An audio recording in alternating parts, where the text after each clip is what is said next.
आपणा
माझ्या विठोबाचा कैसा प्रेम भाव,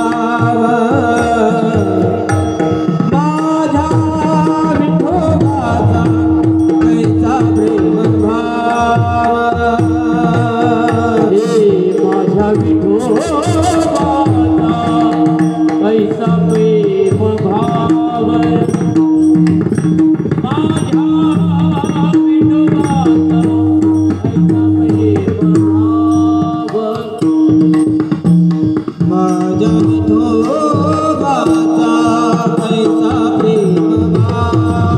कैसा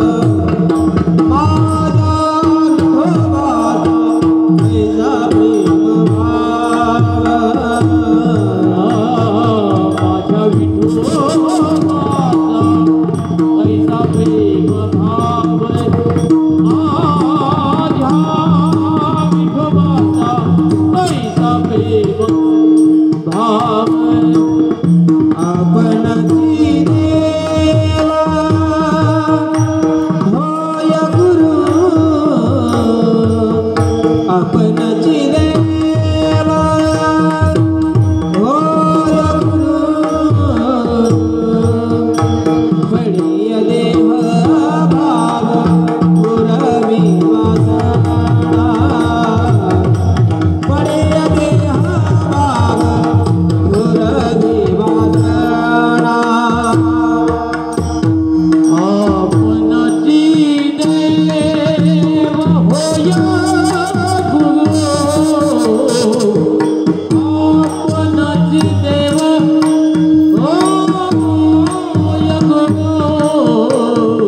माझ्या विठोबाचा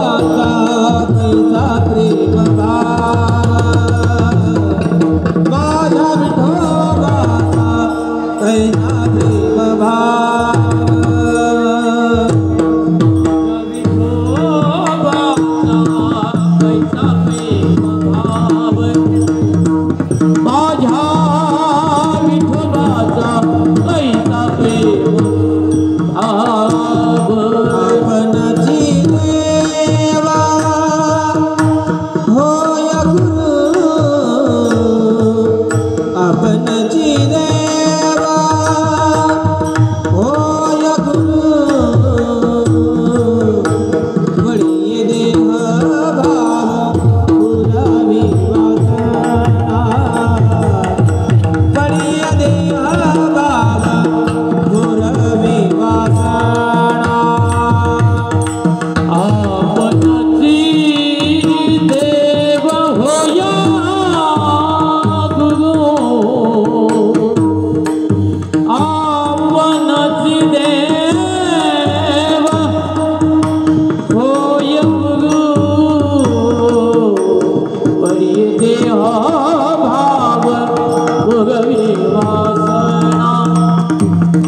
पडिये देह भाव पुरवे वासना तिथे आपणा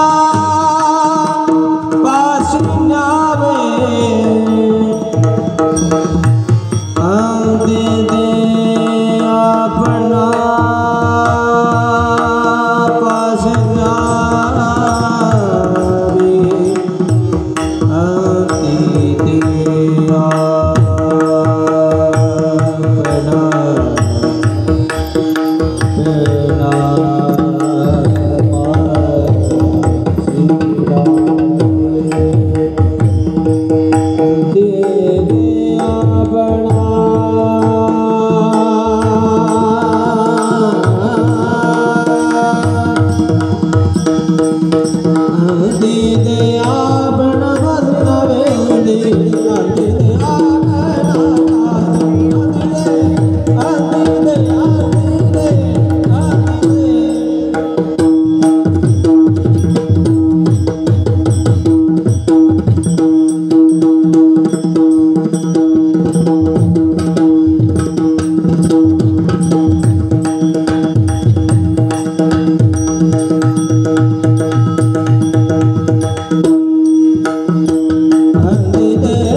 पुरविवासना अंती ते आपण पाशी न्यावे मागे पुढे उभा राहे सांभाळीत आले आघात निवारावे योगक्षेम त्यांची जाणे जड भारी वाट द्यावी करी धरून या तुका म्हणे नाही विश्वास ज्या मनी पहावे पुराणे विचारून पडिये देह भाव पुरविवासना अंती ते आपण पाशी न्यावे विठोबा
माझ्या विठोबाचा कैसा प्रेम भाव आपणची देव होय गुरु पडिये देह भाव पुरविवासना अंती ते आपण पाशी न्यावे प्रस्तुत प्रसंगी पेटीचा आवाज कमी करा कीर्तन रूपी सेवेकरिता निवडलेला अभंग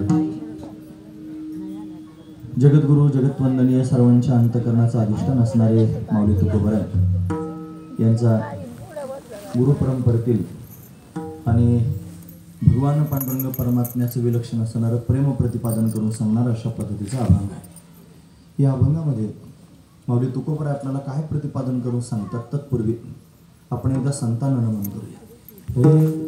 श्री संत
श्री संतांची या माथा चरणावरी साष्टांग हे करी दंडवत विश्रांती पावलो सांभाळ उत्तरी वाढले अंतरी प्रेम सुख माझ्या विठोबाचा कैसा प्रेम भाव आपणची देव होय गुरु पढिये देह भाव पुरविवासना अंती ते आपणा पाशी न्यावे.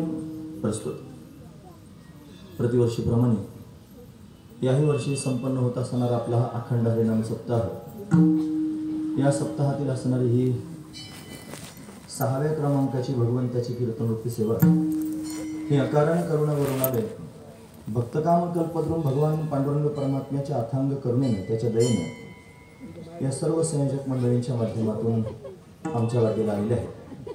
सेवेकरिता निवडलेला अभंग जगद्गुरु तुकोबरायांचा आहे। तुकोबरा या अभंगाच्या माध्यमातून भगवंताचं प्रेम वर्णन करून सांगतात आणि त्या प्रेमानं परमात्मा त्यांनी भक्तांकरता काय काय करू शकतो ते त्यांनी आपल्या सर्वांच्या समोर मांडत आहे। काय सांगतात महाराज? महाराज म्हणतात, बघा ना, माझ्या विठोबाचं कसं माझ्यावर प्रेम आहे, माझ्या विठोबाचा कैसा प्रेम भाव, आपणची देव होय गुरु, स्वतः देवच गुरु रूपानं प्रत्यक्ष प्रगट झाला आणि मला सांभाळू लागला। काय करतोय? गुरु रूपानं प्रगट होतो म्हणजे पढिय देहभाव पूर्वे वासना, देहभाव जाणतो आणि अंतकरणामध्ये ज्या ज्या प्रकारच्या वासना त्यांनी असतील त्या सगळ्याची सगळ्या वासना पूर्ण करण्याकरिता परमात्मा कृपा करतो। पूर्वी वासना आणि तिथे आपणापाशी न्यावे, भक्तांच्या मागे पुढे उभा राहतो, मागे पुढे उभा राहे सांभाळीत, आले आघात निवारावे, सर्व आघात त्यांचे निवृत्त करतो, त्यांचं योगक्षेम चालवतो, योगक्षेम त्यांचे जाणे जळभारी, वाटदावी करी धरुनिया, हाताला धरून त्यांनी अशा पद्धतीने मार्ग दाखवतो। भक्तांचा सांभाळ करण्याचं काम परमात्मा त्यांनी करतो। जर तुम्हाला माझं म्हणणं खरं वाटत नसेल, माझ्या म्हणण्यावर जर तुमचा विश्वास बसत नसेल तर तुम्ही पुराणांना विचारू शकता। ते पुराण भगवंताचा महिमा अशा पद्धतीने गातात। म्हणून विश्वास नसेल तर पुराणांना तुम्ही विचारून पहा, परमात्मा एवढी कृपा भक्तांवर अशा पद्धतीने करत असतो। म्हणून आपण नित्य त्यांनी गुरु परंपरेमध्ये हा अभंग म्हणत असतो। मला वाटतं याच्या आधी कधीतरी हा अभंग आम्हीच या ठिकाणी चिंतनाकरिता घेतलाही असेल। बऱ्याच वेळेला त्यांनी दरवर्षी त्यांनी कीर्तन जर असलं तर 30 अभंग लक्षातही राहत नाही, कोणता अभंग घेतला असेल तरी माघ शुद्ध दशमीची असणारी ही सेवा आहे। आणि आज हा मोठा सोहळा फक्त आपल्या उतूरमध्येच संपन्न होतोय असं नाही, तर तो त्यांनी अखिल महाराष्ट्रामध्ये, महाराष्ट्राबाहेर सुद्धा भव्य दिव्य स्वरूपामध्ये या सोहळ्याला आपण त्यांनी पाहू शकतो। म्हणून तुकोबरायांवर असणारं प्रेम, तुकोबरायांची निष्ठा आणि ती त्यांनी सर्व महाराष्ट्रातल्या वारकरी संप्रदायाच्या अंतकरणातच आहे असं नाही, तर जेवढे धर्मप्रेमी असणारे बांधव आहेत ते सर्वांच्या अंतकरणामध्ये तुकोबरायांविषयी असणारी निष्ठा आहे। आणि म्हणून विलक्षण असणारा हा सोहळा सर्वत्र पाहायला मिळतोय आणि आपण सर्वजण त्याच्यातले अग्रगणी आहोत। हे जे मुख्य असणारे स्थान आहे, म्हणून रामकृष्ण हरी महामंत्राचा उपदेश जगाला जगद्गुरु तुकोबरायांनी केला, त्या रामकृष्ण हरी महामंत्राचं उद्गम स्थान जर कोणतं असेल तर ते आपलं हे स्थान आहे, ओतूर आहे। म्हणून त्यांनी आपण मोठे भाग्यवान आहोत। प्रत्येक स्थानाचा काही विशेष असणारा महिमा असतो, म्हणून आपल्या स्थानाचा काही विशेष असणारा महिमाच आहे।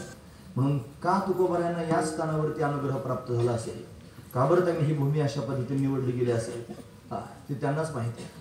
आपल्या सर्वांना त्यांच्यानंतर त्यांनी असणारा परमार्थाचा मार्ग मिळावा, आपण सर्वजण एवढ्या उत्साहात अशा पद्धतीने सेवा या ठिकाणी करावी।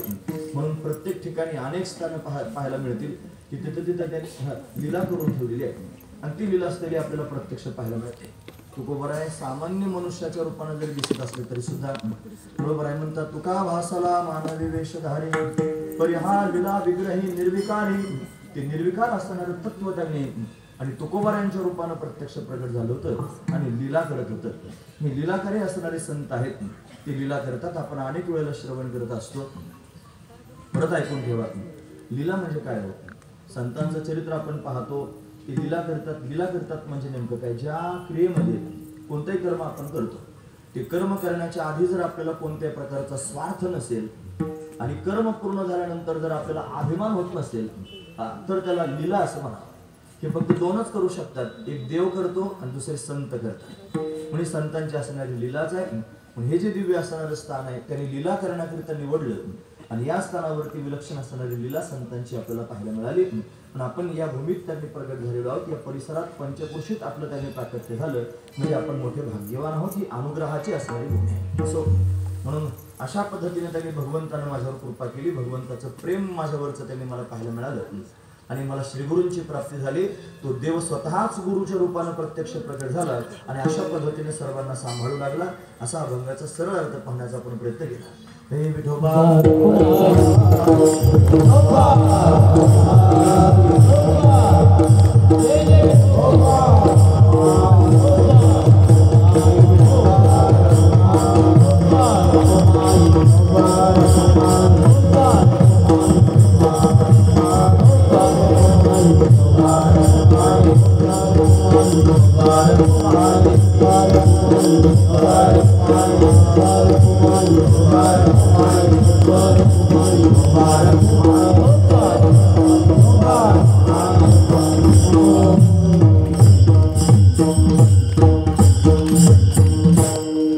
माझ्या विठोबाचा कैसा प्रेमभाव आपणचे देव होय गुरु पढिये देहभाव पुरविवासना आणि तिथे आपण पाशी न्यावे.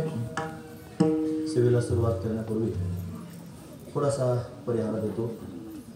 ही सर्व संयोजक मंडळी अध्यक्ष वगैरे सर्वजण मला आता भेटली गुले परिवाराच्या माध्यमातून आणि आमचा बऱ्याच वेळेला संपर्क त्यांनी होत असतो. त्यांना यावेळेला आमच्यामुळे जरा जास्त कष्ट घ्यावे लागले. ते कष्ट असे घ्यावे लागले की काही कारणास्तव प्रकृतीच्या तक्रारीमुळे काही दिवस कार्यक्रम बंद केले होते, सेवा बंद केली होती आणि ते कार्यक्रम घ्यायचे नाही असं कळल्यामुळं आम्ही यांना पण सांगून टाकलं होतं की कार्यक्रम आता या वर्षी आम्हाला करता येत नाही. पण एका जागेवर बसून करमेच ना मला खरं सांगतो. म्हणजे तुम्हाला सांगायला हरकत नाही काही. मेंदूमध्ये असणारी जी गाठ ती सारखी वेदना करते, सारखा त्रास देते, डोकं दुखत राहते, चक्कर येत राहते. कीर्तनात पण चक्कर यायला लागली. मग डॉक्टरांनी सांगितलं कीर्तन बंद करा. मग कीर्तन बंद केलं. मग असं वाटलं हे बंद केल्यानंतर दुखायचं थांबेल, पण ते जागेवर बसून पण तेवढंच दुखत आहे. कार्यक्रम नाही केले तरी पण तेवढंच दुखतं आणि तेवढीच चक्कर येते. मग घरी बसून त्यांनी एका जागेवर बसून त्यांनी थांबण्यापेक्षा भगवंताची सेवा जर केली होऊन काय होईल. कीर्तन करता कीर्तन मरण येण्याच्यापेक्षा काय होईल. आलं तर आलं म्हणत त्याच्यापेक्षा काय मोठं भाग्य असेल कोणतं. पण असं ठरवलं की कीर्तन करायचेच आता, बंद करायचं नाही. आणि म्हणून कीर्तनाची सेवा पुन्हा एकदा सुरू केली. त्यांना संपर्क केला. तोपर्यंत त्यांनी तारखा घेऊन ठेवल्या होत्या. मग त्यांची थोडी ओढाताण माझ्यामुळे झाली. या महाराजांना तिथं, त्या महाराजांना तिथं असं त्यांनी ओढाताण करून त्यांनी सारखं करून दिलं. आणि माझ्या विठोबाचा कैसा प्रेमभाव असं म्हणावं लागेल. माझ्या विठोबाचंच माझ्यावर प्रेम आहे म्हणून चैतन्य महाराजांच्या या प्रांगणामध्ये सेवा करण्याचा योग अशा पद्धतीने जुळून आला. या सगळ्या संयोजकांच्या धावपळीतून त्यांनी अशा पद्धतीने योग जुळून आलेला आहे. म्हणून त्यांनी भगवंतानंच अशा पद्धतीने त्यांना बुद्धी दिली आणि ही सेवा या ठिकाणी मला करता येऊ लागली. त्या सगळ्यांच्या अंतकरणापासून धन्यवाद करतो. महत्त्वाची गोष्ट असो आज प्रमुख असणारी पर्वणी वारकरी संप्रदायाच्या दृष्टीने आपल्या वारकरी संप्रदायाचा पायाजन्य रचला श्री संत मौली महावैष्णव भगवान ज्ञानोबा आहे की ज्यांच्यावर निवृत्तीनाथांची दिव्य असणारी कृपा झाली. आणि निवृत्तीनाथांची कृपा झाली म्हणून तर त्यांनी धर्ममंदिराची इमारत अशा पद्धतीने उभी करत आहे. ज्यांनी धर्ममंदिराची इमारत उभी करायला सुरुवात केली त्यांनी पायाभरणी केली गोष्ट खरी आहे. पण इमारत ज्यावेळी उभी राहिली तेव्हा तिच्या कलशस्थानी जर कोण शोभत असेल तर श्री संत जगद्गुरु तुकोबा आहेत महाराज. ते कलशस्थानी अशा पद्धतीने शोभत आहेत. म्हणजे बहिणाबाईंचा अभंग आहे महाराजा. बहिणाबाईंचा अभंग गाथा फार गोड आहे. 750 अभंग त्याच्यामध्ये आहेत. त्याचा अर्थ त्यांनी लिहिण्याचं भाग्य श्री गुरु कृपेने आपल्याला प्राप्त झालं. तो फार गोड असणारा गाथा आहे. त्याच्यात तुम्ही बघा त्या अभंगामध्ये अशी काही भाव दडलेले आहेत. बहिणाबाईंनी वारकरी संप्रदायाचं संपूर्ण चित्र जगाच्या समोर रेखाटलं. त्याने सांगितलं संत कृपा झाली इमारत फळाली ज्ञानदेवे रचिला पाया उभारिले देवालया. ज्ञानोबांनी पायाभरणी केली आणि या देवालयाची उभारणी केली. नामदेव महाराज अशा पद्धतीनं त्याचा विस्तार झालेला आहे. नामातयाचा किंकर त्याने वाढविला विस्तार. जनार्दन एकनाथ खांब दिला भगवत. नाथ महाराजांनी त्याला भागवत रूपी खांब अशा पद्धतीने लावला. म्हणून आणि तुका झाला से कळस भजन करा सावकाश. त्याने स्पष्ट शब्दात सांगितलं तुकोबा कळस झाले. आता मंदिर पूर्ण झालं. देवळाच्या कामा कळसू का पूर्ण गंगेचा सिंधू प्रवेशू सुवर्ण सिद्धी कसू 16 जैसा. या नियमानुसार त्यांनी मंदिर पूर्ण झालं कशावर ओळखायचं. त्याचं कलश पूर्ण झाला की समजायचं मंदिर पूर्ण झालं. ही धर्म मंदिराची इमारत त्यांनी उभी राहिली. संत कृपेने त्यांनी झाली. कोणत्या संतांची कृपा झाली. आपण ज्यांची नाव ऐकली त्या संतांची कृपा झाली एवढं तर आहेच आहे. पण विशेष म्हणजे वारकरी संप्रदायातले संत फक्त ज्ञानोबायांपासूनच पुढे आहेत असा विचार करू नका. तर वारकरी संप्रदायाची संत मंडळी ही सनकादिकांपासून चालत आली आहे. म्हणजे सनक सनंदन सनातन सुजात 4 भावंड ब्रह्मदेवाची मुलं आहेत. त्यांची परंपरा पुढे जाऊन नारद तुंबरूंनी चालवली. त्यांची परंपरा पुढे जाऊन आणि श्री शुकाचार्यांनी चालवली.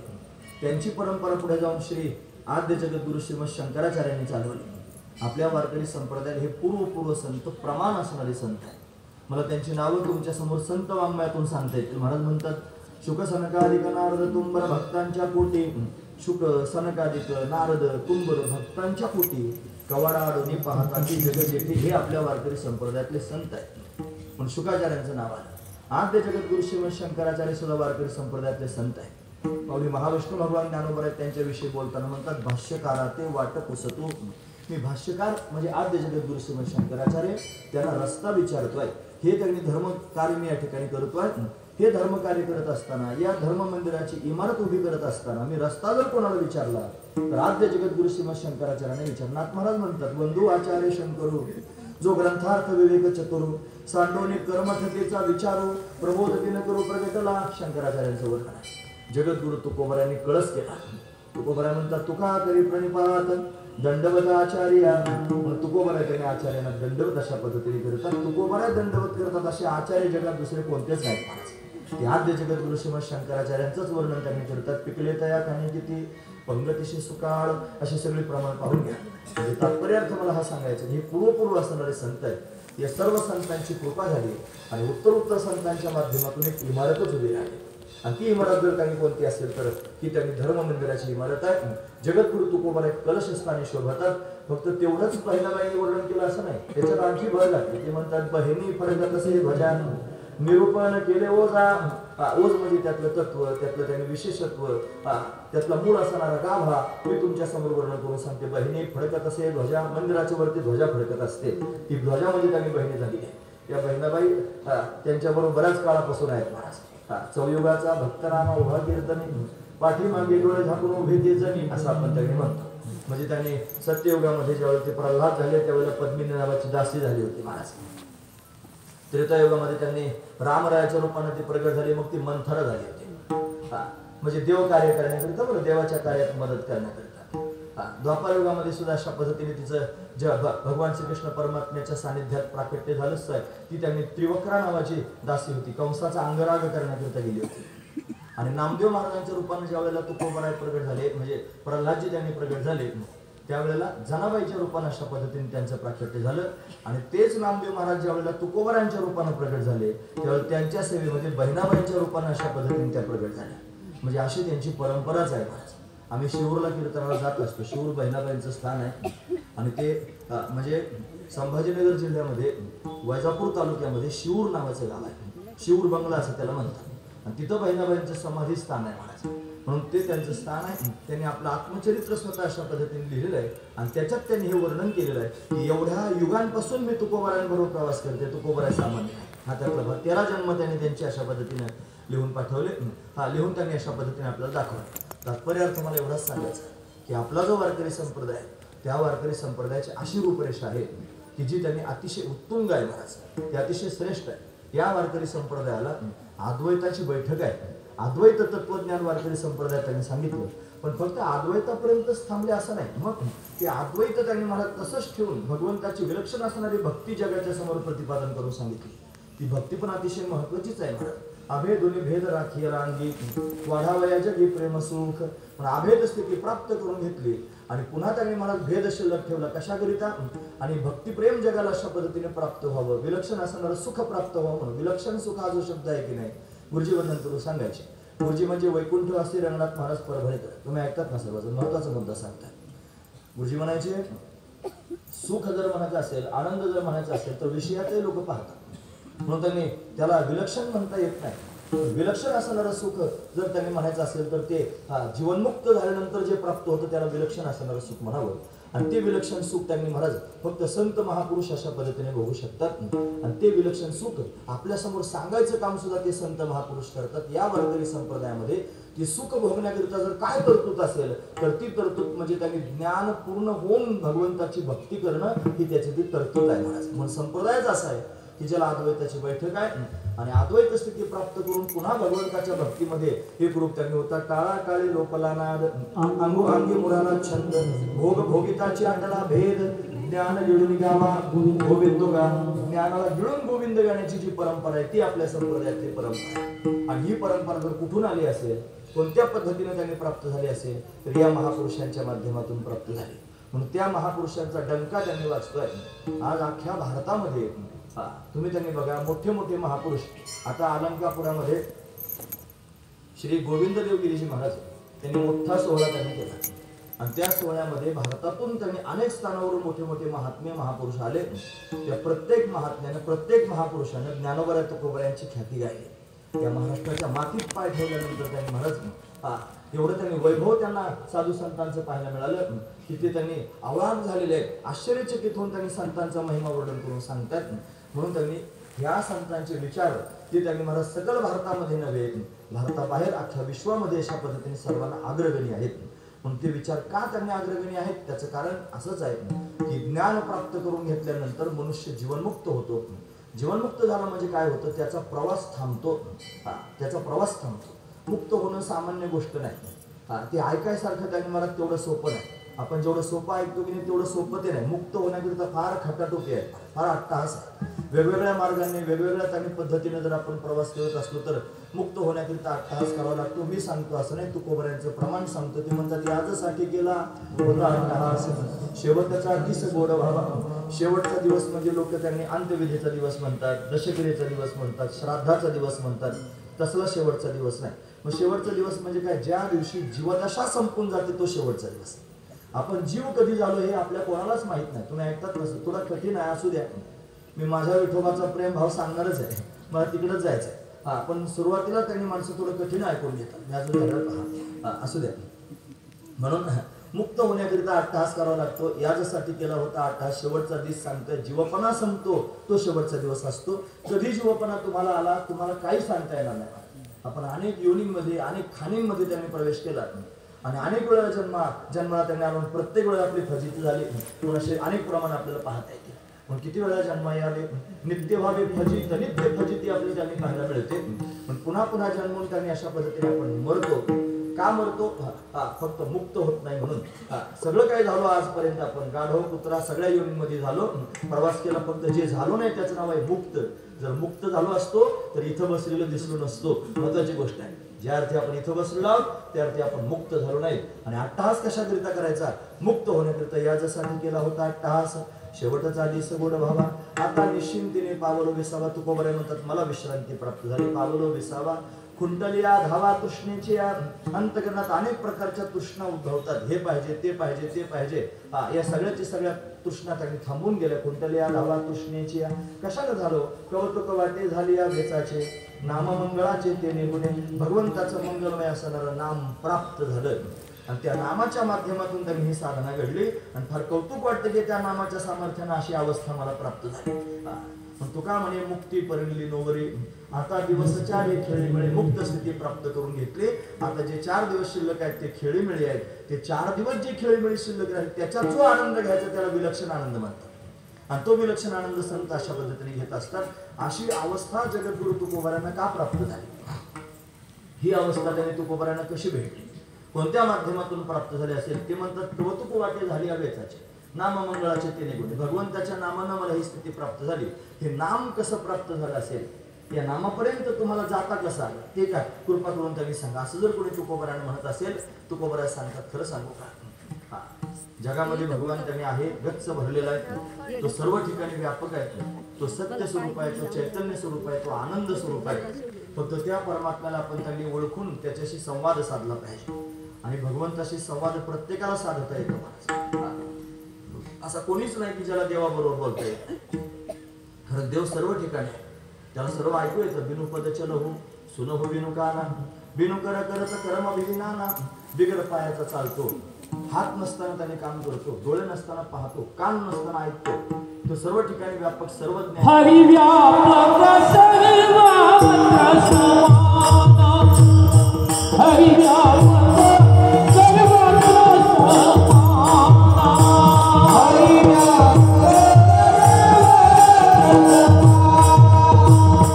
हरि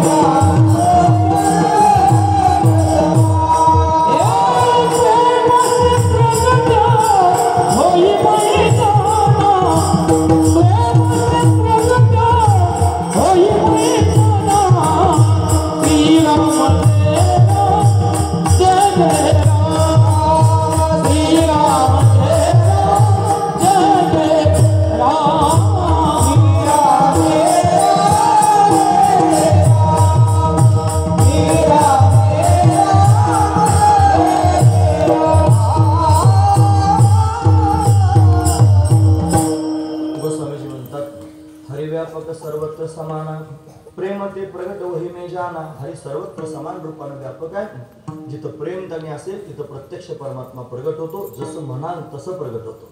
आम्हासाठी अवतार मत्स्य कुर्मादी सुकर मोहे धाव घाली पाना नाम घेता पंढरी राणा. पण तो पंढरीचा राणा नाव घेतल्याबरोबर प्रत्यक्ष प्रगट होतो. फक्त आपण त्याला जाणून त्याच्याशी संवाद साधला पाहिजे. माझ्याकडे वेळ फार कमी आहे. त्या कमी वेळात मला जास्त तुमच्या समोर सांगायचंय. कान उंच करून ऐका. महत्वाचं चिंतन मी तुमच्या समोर सांगताय. तुम्ही प्रॅक्टिकलात हे सगळं काही घरी जाऊन करू शकता. सगळ्यात महत्वाचा विचार आहे आपण सर्वांनी काय केलं पाहिजे. जे तुकोबारांनी केलं ते आपण केलं पाहिजे. काय केलं तुकोबारांनी विचार केला. तो देव जर सगळ्या जगाला चालवतोय, सगळ्यांचा मालक आहे, तर मला जर मुक्त व्हायचं असेल, मला जर त्यांनी त्याच्यापर्यंत जायचं असेल तर इकडे तिकडे मी पाहण्यापेक्षा त्याच्याच समोर साकडं घातलं पाहिजे.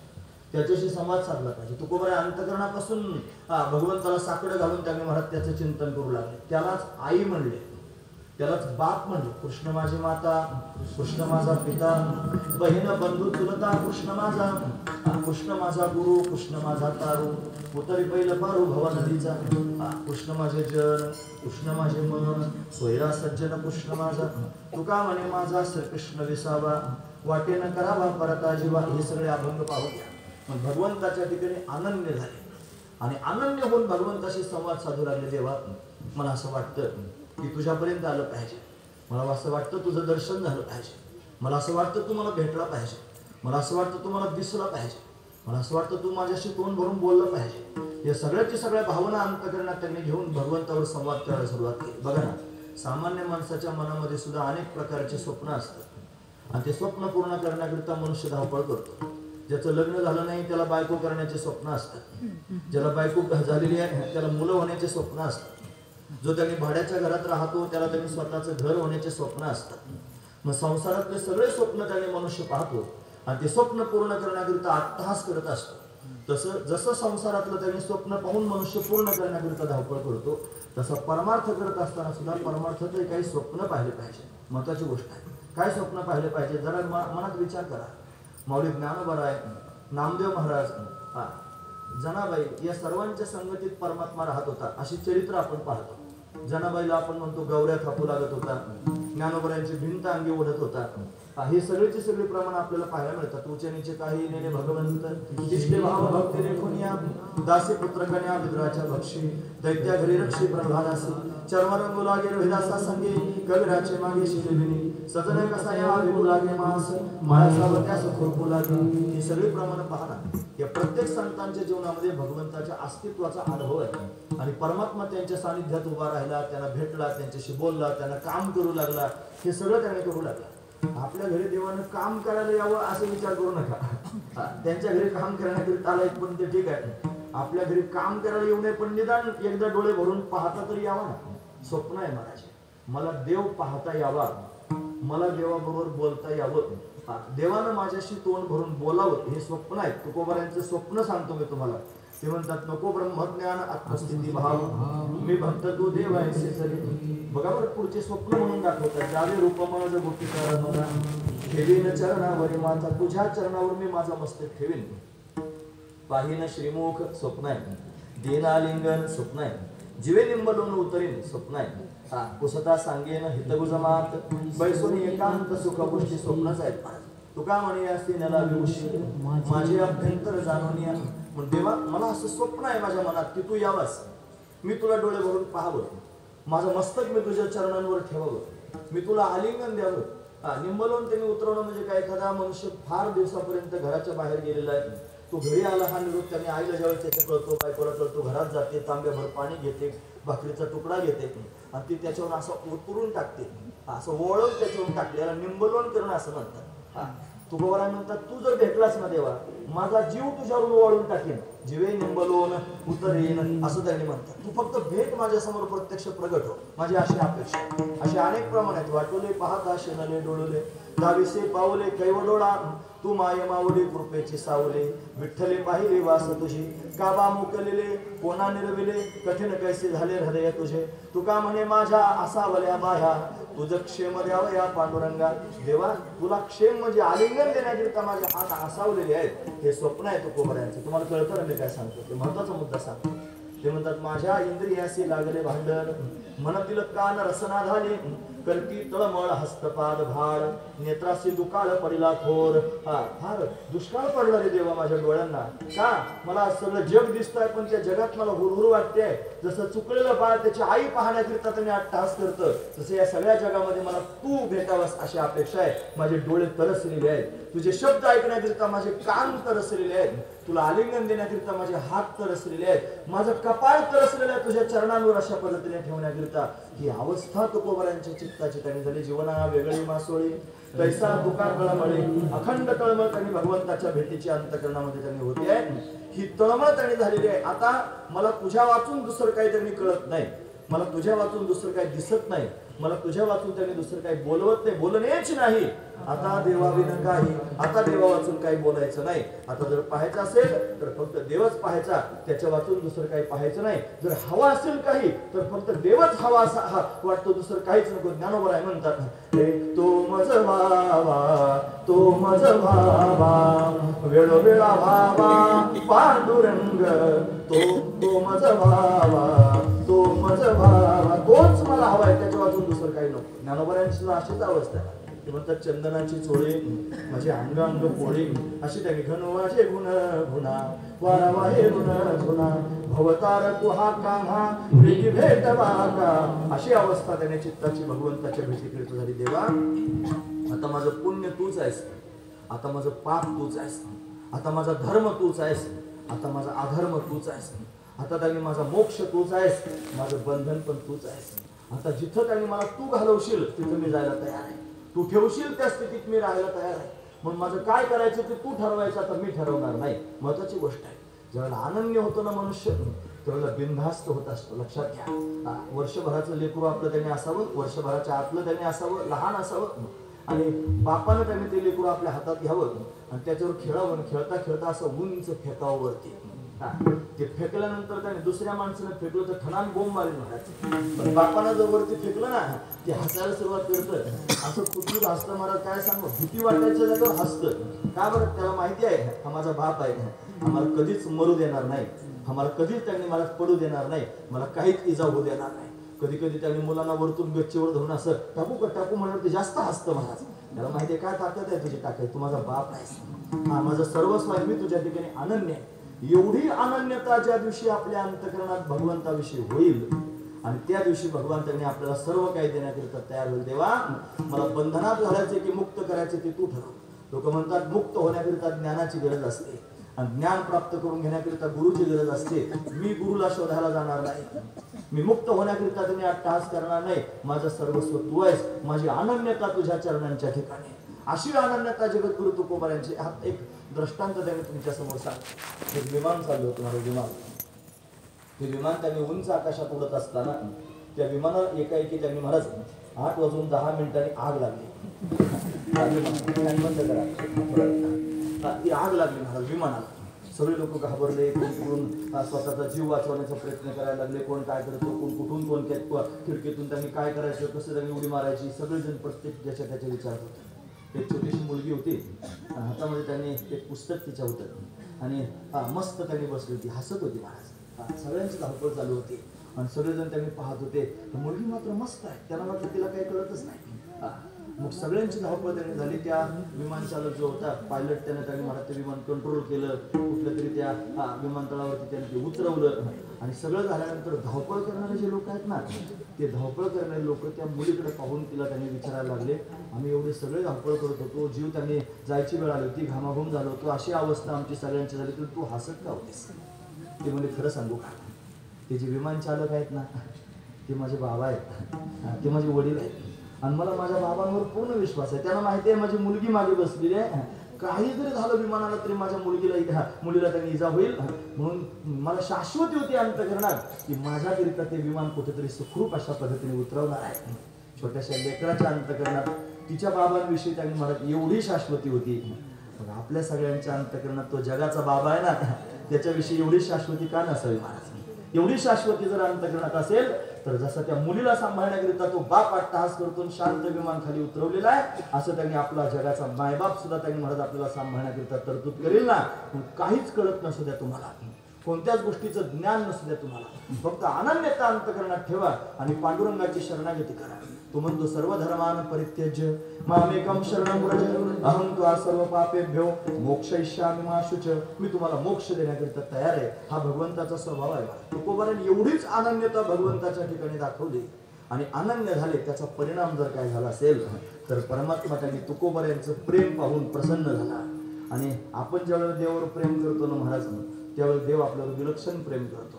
तुम्हाला मग बाकीच्यांवर करीत नाही का? त्याचं प्रेम आहे म्हणूनच तुम्ही माझ्याकडे पाहता, त्याचं प्रेम आहे म्हणूनच तुम्ही ऐकता. महत्वाची गोष्ट आहे. त्यानं जर प्रेम आपल्यावरचं काढून घेतलं ना तर लोक जमा होतील. मग पुढे काय करतील हे मला सांगता यायचं नाही. महत्वाची गोष्ट आहे. त्याचं आपल्यावर प्रेम आहे म्हणून फार चांगलं आहे. पण विशेष असणारं प्रेम केव्हा प्रगट होईल? जेव्हा तुम्ही अनन्य व्हाल त्यावेळेला.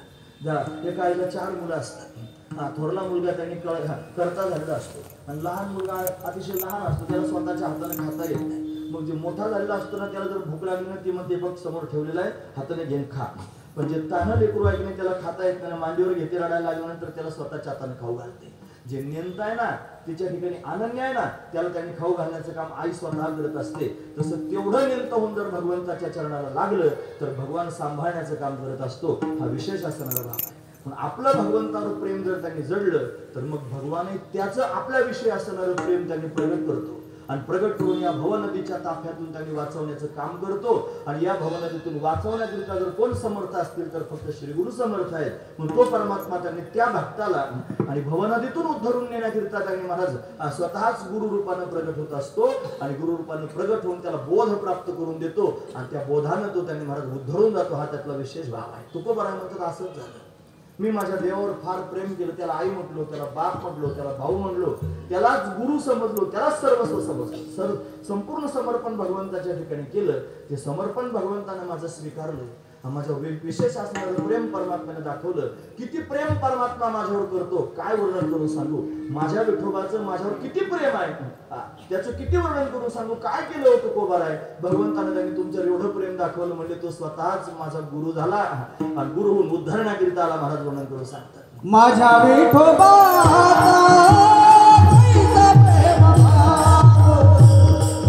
माझ्या विठोबा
आपणचे देव होय गुरु. देव स्वतःच माझा गुरु झाला. एवढं प्रेम देवाचं माझ्यावर आहे बघा. देवाला जर भक्ताला उद्धरून न्यायचं असेल ना तर तो देवाच्या रूपात कधीच उद्धरून नेऊ शकत नाही. तुम्ही माझं म्हणणं ऐका, सगळ्यांनी लक्षपूर्वक ऐका. त्याला जर उद्धार करायचा असतील ना तो देव या रूपात उद्धरून नेऊ शकत नाही. तुम्हाला कसं काय नेऊ शकत नाही आपल्याला सर्व ज्ञात आहे. भगवंताने गीता अर्जुनाला सांगितलं. हे गीता सांगत असताना पहिल्या अध्यायामध्ये अर्जुनच बोलतो महाराज. बघा ज्ञानेश्वरी वाचा म्हणजे लक्षात येईल. फक्त अर्जुनच बोलतो, देव बोललाच नाही पहिल्या अध्यायात. दुसऱ्या अध्यायात देव बोलला. का बरं बोलला माहितीये? ज्या वेळेला अर्जुन त्यांनी सगळं सांगून झालं अर्जुनाचं, देवा पतंती पित्रो हे श्याम लुप्त पिंडोदक क्रिया असं होईल तसं होईल पंडितासारखा बोलत होता. त्याचं पांडित्य त्यानं देवाच्या समोर वर्णन करून सांगितलं. देव म्हणला बोल, तू बोलत राहा. मग देव बोलतच नाही. मग अर्जुनाने त्याच्या समोर गदगद होऊन बोलायला सुरुवात केली. 2 गुडघे जमिनीवर टेकवले, हात जोडले, भगवंताच्या मुखाकडे पाहायला लागला. म्हणला देवा कार्पण्य दोषो पुरत स्वभाव पुढच्यामी त्वाम धर्मसम्मूढ चेता. मला काय समजत नाही रे देवा, मी कार्पण्य दोषाने अशा पद्धतीने ग्रस्त झालेलो आहे आणि तू माझ्याशी काहीच बोलत नाही. ऐक ना देवा, मी तुझा शिष्य झालेलो आहे. शिष्यस्तेहम शाधिमाम त्वाम प्रपन्न. मी तुझा शिष्य झालेलो आहे, तू माझा गुरु हो, मला उपदेश कर. त्याला जगद्गुरु का म्हणतात भगवंताला? त्याचं कारण अर्जुन काळी महाराज त्याचा शिष्य झाला आणि शिष्य होऊन अशा पद्धतीनं त्याने विनंती केली. मग भगवंतानं अर्जुनाला उद्धरून नेण्याकरिता गीता सांगितली. की तिथून पुढे गीता सांगायला सुरुवात केली. महत्वाचा विचार आहे, तो देव होऊन सांगत नाही, त्याला गुरु व्हावं लागलं आणि गुरु होण्याकरिता अर्जुनाला आधी शिष्य व्हावं लागलं. आणि मग अशा पद्धतीने त्यांनी महाराज गुरु रूपाने परमात्मा प्रगट झाला आणि त्या भगवंताने त्यांनी अशा पद्धतीने गीता सांगितली. गीता पूर्ण सांगून झाल्यानंतर अर्जुनाच्या मुखातून पोच पावती बाहेर आली. गुरु उपदेश झाला ना महाराज. तो म्हणतो नष्टो मोह स्मृतिर्लब्ध्वा तत्प्रसादान्मयाच्युत स्थितोस्मि गत संदेह करिष्ये वचनम तव. तू म्हणशील तसं मी करायला आता देवा तयार आहे. का? भगवंताने गुरु रूपाने प्रगट होऊन तत्वबोध प्राप्त करून दिला म्हणून आपण त्यांनी महाराज अधिकारी झालं पाहिजे आणि अधिकारी होऊन भगवंताचं चिंतन करत बसलं पाहिजे. मग तो परमात्मा स्वतःच येईल. महाराज श्रीमद भागवत आपण अनेक वेळेला श्रवण करतो. भागवतामध्ये असा प्रसंग आहे महाराज. तो प्रसंग असा आहे, राजा परीक्षितावर मरण संकट आलं आणि ते मरण संकट आल्यानंतर तो भगवती गंगेच्या काठावर अनशन व्रत धारण करून त्यांनी गेला. वेळ संपत आले ना महाराज, 8:15 वाजून गेले आणि त्याच्यानंतर 9च्या नंतर तुम्ही माझ्याकडे फार कशी तरीच बघणार, वेळ झाले. त्याच्यानंतर मी किती चांगलं फार सुंदर चिंतन जरी सांगितलं तरी तुम्हाला वाटेल 9 वाजून गेले फार करून आले मंडळी आहेत ना. पण थोडक्यात मी तुमच्या समोर सांगतो.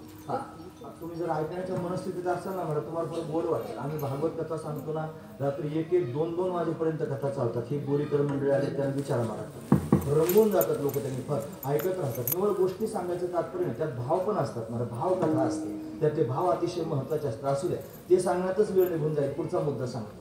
राजाला मरण संकट आलं. राजा गंगेच्या काठावर गेला, गंगेच्या समोर साष्टांग प्रणिपात केला.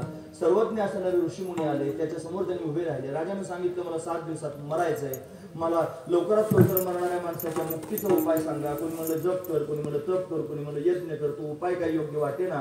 मग भगवंताचं स्मरण केलं, भगवंताचा धावा करू लागला. हे पकड़ लो बाहर बुराई नहीं तो डूब जाएंगे, डगर ये अगमन जानी पथिक में मूढ़ ज्ञानी, संभालोगे नहीं राघव तो कांटे चुभ जाएंगे, पकड़ लो बाहर बुराई नहीं तो डूब जाएंगे, हमारा कुछ न बिगड़ेगा तुम्हारी लाज जाएगी, पकड़ लो बाहर बुराई नहीं तो डूब जाएंगे. देवाला म्हणतात भगवान प्रसन्न झाला आणि शुकाचार्यांच्या रूपाने प्रत्यक्ष प्रगट झाला. स्वतःच त्यांनी अशा पद्धतीने आला. राजाने साष्टांग प्रणिपात त्यांच्या समोर केला, त्यांना उंच आसनावरती बसवलं आणि त्यांची पूजा करून त्यांच्या समोर विनंती घाली. संताशी आसने पूजा करी काया वाचा मरे म्हणून एका जनार्दनी जाणे इच्छिले ते पुरवे. हे सगळेचे सगळे देणारे संत मायबाप त्यांनी प्राप्त झाले आणि राजा त्यांनी शिष्य होऊन शुकाचार्यांच्या समोर त्यांनी बसला. हे हरि की कथा सुनाने वाले, हरि का दर्श दिलाने वाले, तुमको लाखों प्रणाम, तुमको लाखों प्रणाम. हम भूल रहे थे वन में, बल खो बैठे थे तन में, तुमने आकर बल जगाकर जीवन कर दिया निहाल. हरि की कथा सुनाने वाले, हरि का दर्श दिलाने वाले, तुमको लाखों प्रणाम, तुमको लाखों प्रणाम. गुरु रूपाने शुकाचार्य महाराज आले. 7 दिवसामध्ये राजाला त्यांनी श्रीमद भागवत कथेचं वर्णन करून सांगितलं आणि राजा 7 दिवसात उद्धरून गेला.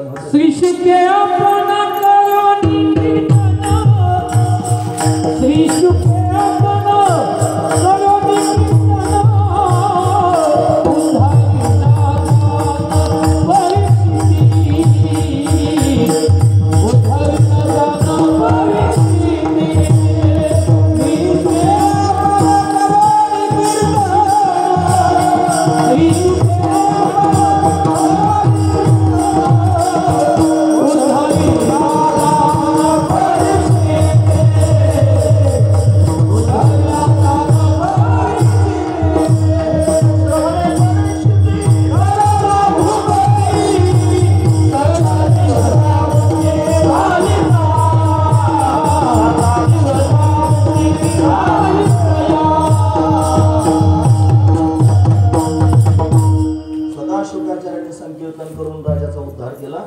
7 दिवसात राजाचा उद्धार झाला. शुकाचार्य म्हणजे प्रत्यक्ष परमात्म्याचं स्वरूप आहे. परमात्माच शुकाचार्यांच्या रूपानं प्रगट होऊन राजा परीक्षितीला उपदेश देण्याकरिता आला. आणि मग याच्यातला भाव आहे का, महत्वाचा मुद्दा सांगतो. राजा शुकाचार्यांना शोधायला गेला नाही, तो भगवंताचं चिंतन करत त्याच जागेवर बसून राहिला. आणि शुकाचार्य त्याला शोधत आले. महत्वाची गोष्ट, त्याला शोधत आले. सापडविले वाटे जाता गंगा स्नान शोधत आले. महत्वाचं, मला तिथंच जायचंय, तेच मला तुम्हाला जे अपेक्षा आहेत तेच मला सांगायचं. बघा ना, महत्वाचा विचार सांगतो. श्रीकृष्ण परमात्मा जगद्गुरु आहेत. त्या जगद्गुरु असणाऱ्या परमात्म्याने अर्जुनाला बोध दिला. तो गुरु झाला आणि अर्जुनाला त्यांनी बोध संपन्न करून टाकला. साधूचा बोध होत असतो. साधू बोध झाला, तो नुरोनिया ठेला, खाईचा मुलाला अनुभव, कापुराची वाती उजळली ज्योती, खाईचं समाप्ती झाली जैसी, मोक्ष रेखे आला तो भाग्यविनट. याचा अर्थ काय होतो माहितीये? मोक्ष रेखे आला म्हणजे मोक्षाचा अधिकारी झाला, तो भाग्यविनटाला. साधूचा अंकीला हरिभक्त, अंक म्हणजे मांडी. श्री गुरु पूर्वीच्या काळात उपदेश करायची पद्धत होती ना, मांडीवर घ्यायचं कानात उपदेश त्यांनी सांगायचा. अंकीला हरिभक्त हा महत्वाचा विचार आहे. तो मोक्षाचा अधिकारी झाला की श्री गुरु स्वतः चालत येतात आणि येऊन त्याला उपदेश करतात. महत्वाचा विचार आहे. म्हणजे त्यांनी दृष्टांत सांगितलं जातं. आता उन्हाळ्यात त्यांनी आंब्याच्या झाडाला आंबे येतील की नाही, ती कैरी असते की नाही, त्या कैरीचं रूपांतरण पारात होतं महाराज. तो पार त्यांनी फार मधुर असतो. पक्षी त्यांनी पाडावर येऊन बसतात. म्हणजे पोपट पाडावर येऊन बसतो आणि बसल्यानंतर त्याचा आस्वाद घेतो महाराज. आता तुम्ही खरं सांगा, त्या कैरीनं त्यांनी महाराज कधी पत्र लिहिलं होतं का पोपटाला? हरिभक्तीपरायण पोपटराव, मी आताच पाड झालेलो आहे, तुम्ही या आणि माझा आस्वाद घ्या. अजिबात नाही. हजारो कैऱ्या असतात, पण पोपट नेमका येऊन त्याच कैरीवर बसतो आणि तिचा आस्वाद घेतो. का घेतो? त्याचं कारण आहे का? त्याचं कारण एवढंच आहे, त्या कैरीनं स्वतःच बदल केलेला आहे आणि बदल करून आपल्या जागेवर बसलेली आहे. काय बदल केला असेल? तिने हिरवी होती महाराज, पिवळी झालेली आहे. ती टणक होती, मृदू झालेली आहे. ती आंबट होती, ती मधुर झालेली आहे. तिने स्वतःच बदल करून घेतला. आपणही भगवंताचं स्मरण करत एका जागेवर बसावं. आपला अहंकार रूपी टणकपणा आपण त्यांनी घालून टाकावा. आपल्याकडं विचारांचा हिरवटपणा आहे तो आपण टाकून द्यावा. आपण त्यांनी महाराज अतिशय मधुर म्हणजे त्यांनी सोज्वळ अंतकरण त्यांनी तयार करावं. असं जर कराल तर जगाचा मालक आपल्याकडे अशा पद्धतीने पाहतो. तो सर्वज्ञ आहे. हे होण्याकरिता 4 कृपा असाव्या लागतात. महत्वाचा विचार सांगतो. पहिली कृपा अंतकरणाची कृपा, दुसरी कृपा शास्त्र कृपा, तिसरी कृपा ईश्वर कृपा आणि चौथी कृपा गुरुकृपा. गुरुकृपा ही चौथी कृपा असते. आपल्या अंतकरणाची आपल्यावर कृपा झाली पाहिजे. मला परमार्थ करायचा हे मनानं म्हणलं पाहिजे. मला देव पाहायचा हे मन म्हणलं पाहिजे. कोणी शेजारच्यानं सांगून जमत नसतं. मला आमच्याकडे त्या दिंडीत त्यांनी मागे बाया भजन म्हणतात. या शेजारणीनं बरं नाही केलं ग बया, मला पंढरीला नेलं ग बया, असं ते म्हणतात की नाही. दिंडीच्या शेवटी बायका म्हणत असतात, भारूड म्हणतात, काही म्हणतात. तात्पर्य मला एवढंच सांगायचं, बळजबरी घोड्यावर बसून परमार्थ होत नसतो. मनानं परमार्थ झाला पाहिजे. अंतकरणाची कृपा. मग ज्याला अंतकरणापासून करावं असं वाटतं तो ज्ञानेश्वरी पाहतोच, तो गाथा पाहतोच. मग त्याला त्यातलं कळू लागतं ही मनाची शास्त्र कृपा. मग त्याला शास्त्र कळू लागलं हे ईश्वराला कळतं आणि तो ईश्वर प्रसन्न होतो. मग ईश्वराची कृपा होते आणि मग त्या ईश्वराची कृपा झाल्यानंतर काय होत असेल तर तो ईश्वर स्वतः गुरुरूपानं प्रगट होतो आणि सर्वज्ञ असणारा ईश्वर तत्वबोध प्राप्त करून देतो. तुकोबारांच्या बाबतीत हेच झालं. महाराज माझ्या विठोबाचा कैसा प्रेम भाव, आपणाची देव होय गुरु, स्वतःच देव गुरु रूपाने अशा पद्धतीने आला. जसा अर्जुनाचा गुरु झाला आणि त्याला तत्वबोध प्राप्त करून दिला, जसा त्यांनी राजा परीक्षिताचा गुरु होऊन त्यांनी महाराज त्याच्या समोर आला, त्याला तत्वबोध प्राप्त करून दिला. उद्विग्न झालेला उद्धव भगवंतानं उद्धरून दिला. महाराज उद्धवाच्या समोर भागवत सांगितलं ना, काय सांगितलं? उद्धवा हे त्वं सर्व परित्यज्य स्नेहम स्वजन बंधुषु मया सक्त मनः सम्यक समदुःख विचारस्वगा. उद्धवाला उपदेश केला. त्याला त्यांनी महाराज 24 गुरूंचं वर्णन करून सांगितलं. हे सगळं त्यांनी का सांगितलं? उद्धव भगवंताच्या समोर आर्ततेने जाऊन बसला आणि भगवंताच्या समोर बोलू लागला, देवा आता मला काहीच कळत नाही, जे कळतं ते तुलाच कळतं. माझं काय करायचं ते तू ठरव, मला कुठे पाठवायचंय ते तू ठरव, परत जन्माला घालायचं की काय ते तू ठरव, मला मुक्त करायचं की काय ते तू ठरव. अशी अनन्यता उद्धवाची भगवंताच्या ठिकाणी झाली. म्हणून भगवान प्रसन्न झाला आणि प्रसन्न झालेल्या भगवंताने उद्धवाला तत्वज्ञान वर्णन करून सांगितलं. जसं त्यांनी महाराज अर्जुनाला भगवान गुरु होऊन तत्वज्ञान सांगतोय, जसं शुकाचार्य महाराज परीक्षिताला गुरु होऊन तत्वज्ञान सांगतायत, जसं त्यांनी भगवान उद्धवाला गुरु होऊन तत्वज्ञान सांगतायत, तसंच भगवंताने कृपा केली आणि तोच पांडुरंग परमात्मा जगद्गुरु तुकोबरायांवर कृपा करण्याकरिता उपदेश देण्याकरिता प्रत्यक्ष प्रगट झाला. आणि कसा प्रगट झाला असेल तर श्रीगुरु रूपानं प्रगट झाला. बऱ्याच वेळा या दिवशी सत्यगुरु राय रूपामध्ये केली अभंग घेतला जात असेल. तुमच्या आठवणीत असेल मागच्या वर्षी काय झालं असेल ते सत्यगुरु राय रूपामध्ये केली. बरी नाही घडली सेवा काही सापडविले वाटे जाता गंगा स्नाना. म्हणजे मला त्यांनी सापडविलं वाटे जाता गंगा स्नान. मी त्या इथं गावामध्ये त्यांनी महाराज तेलाच्या वाड्यामध्ये तुकोबारांचा मुक्काम अशा पद्धतीने असताना आम्ही जाऊन आलो. फार सुंदर असणारं मंदिर आहे. तुकोबारांची मूर्ती आहे. वरती त्या तुकोबारांची देवाची भेट आहे ना महाराज.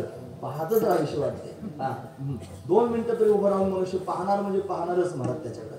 अशी त्यांनी दिव्य असणारी ती स्थिती प्रत्यक्ष पाहायला मिळते. आपण बऱ्याच वेळेला पाहिली. म्हणून त्यांनी म्हणत त्या स्थानावरती तुकोबारा विश्राम करायला थांबलेले असताना अंतकरणात ओढ भगवंताच्या भेटीची लागलेली असताना तत्वबोध प्राप्त व्हावा अशी आशा अंतकरणात असताना परमात्म्यानं कृपा केली. आणि तो परमात्मा त्यांनी बाबाजी चैतन्यांच्या रूपानं प्रत्यक्ष प्रगट झाला आणि या क्षेत्रामध्ये प्रगट झाला. मग सत्यगुरु राय कृपा मज केली. बरी नाही घडली सेवा काही स्वप्नात त्यांनी दर्शन झालं सेवा घडली नाही. मग पुढे सगळं वर्णन करून सांगतात. बाबाजी आपले सांगितलेले नाम मंत्र दिला राम कृष्ण हरी. माहो शुद्ध दशमी पाहुणे गुरुवार केला अंगीकार कामने. माहो शुद्ध दशमी असा शब्द आहे. म्हणजे माघ शुद्ध दशमी आपण त्याला म्हणतो. माहो शुद्ध दशमी पाहुणे गुरुवार. गुरुवार त्यांनी पाहिला अंगीकार केला म्हणजे स्वीकार केला. महाराज एका ठिकाणी म्हणतात मान्यला स्वप्ने गुरुचा उपदेश. स्वप्नात गुरुचा उपदेश अशा पद्धतीने मांडला. महत्वाचा भाव आहे.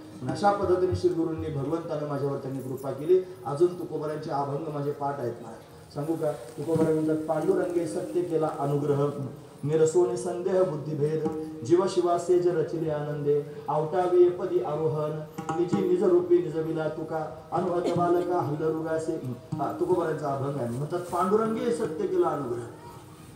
आणि एका ठिकाणी म्हणतात सत्य गुरु राय रूपामध्ये केली. मग नेमकं काय समजायचं हेच की तो पांडुरंगच गुरु झाला आणि गुरु होऊन अशा पद्धतीने अनुग्रह देण्याकरिता आला. त्यातला भाव आहे महाराज. म्हणून पांडुरंगाने अनुग्रह केला. निरसोने संदेह सगळा संदेह घालवला. बुद्धिभेद. बुद्धीमध्ये भेद असतात महाराज. 5 प्रकारचे भेद सांगतो. म्हणजे जड जडाचा भेद, जड जीवाचा भेद, जीव जीवाचा भेद, जीव ईश्वराचा भेद, ईश्वर जडाचा भेद. 5 प्रकारचे भेद आहेत. ते 5 तेवढेच आहेत असं नाही. त्याच्यापेक्षा स्वगत भेद, सजाते भेद, विजाते भेद हे भेद आहेत महाराज. त्याच्यापेक्षा देशभेद, कालभेद, वस्तुभेद असे 11 प्रकारचे भेद प्रत्येक मनुष्याच्या बुद्धीत असतात. हे भेद गेल्याशिवाय परमात्मा तत्वाची प्राप्ती व्हायची नाही. तुकोबाराय म्हणतात पांडुरंग परमात्मा आला. त्यानं माझ्यावर अनुग्रह केला आणि काय केला असेल माझा संदेह घालवला. संदेह गमला. तोच देव झाला. संदेह त्याने निघून गेला. शंका संपून गेली. सगळ्या संशयांना तिलांजली देऊन टाकली. सगळा संदेह संपला. कोणामुळे संपला? पांडुरंग गुरु रूपानं प्रत्यक्ष प्रगट झाला आणि त्यानं माझा संदेह घालवला. संदेहाच्या सुटल्या गाठी झालो पोटी शीतळ. हे प्रमाण पाहून घ्या. संदेह संपला. बुद्धीतले भेद संपून गेले. निरसोने संदेह बुद्धिभेद. मग काय केलं? जीव शिवा सेज रचिले आनंदे. जीव आणि शिव एकत्र आणले. सेज म्हणजे अंथरूण. जीवाला आणि शिवाला एका स्थानावर आणलं. जीव शिवा सेज रचिले आनंदे. आवटावी पदी आरोहण. आवटावी म्हणजे कुंडलिनी. आऊट शब्द आपण ऐकतो की नाही? आऊट म्हणजे असे लोक म्हणतात की आऊट आहे. असला आऊट नाही म्हणत. आऊट म्हणजे मोजण्याची पद्धत पूर्वीच्या काळात जी मोडी लिपी होती की नाही त्याच्यामध्ये आऊट की दीड होती ना अशी. आऊट म्हणजे 3.5. आऊट म्हणजे काय? 3.5 असं त्यांनी 3.5. आपला शरीर आहे ना आऊट हात का मानव देह अल्लाह खाया पिया सुख सेसला जाऊ द्या. हे आऊट शब्दाचा अर्थ 3.5. 3.5 हात जर मोजले तर आपलं शरीर 3.5 हात. आपल्या हाताने मोजले की 3.5 भरत आहे. म्हणजे 3.5 आहे माझं. म्हणून आवटावी पदी आरोहण. म्हणून या शरीरामध्ये कुंडलिनी शक्ती ज्याने राहते ती 3.5 वेटोळे घालून पोहलेली म्हणून तिला आवटावी म्हणतात. आणि पद म्हणजे ब्रह्मरंध्र.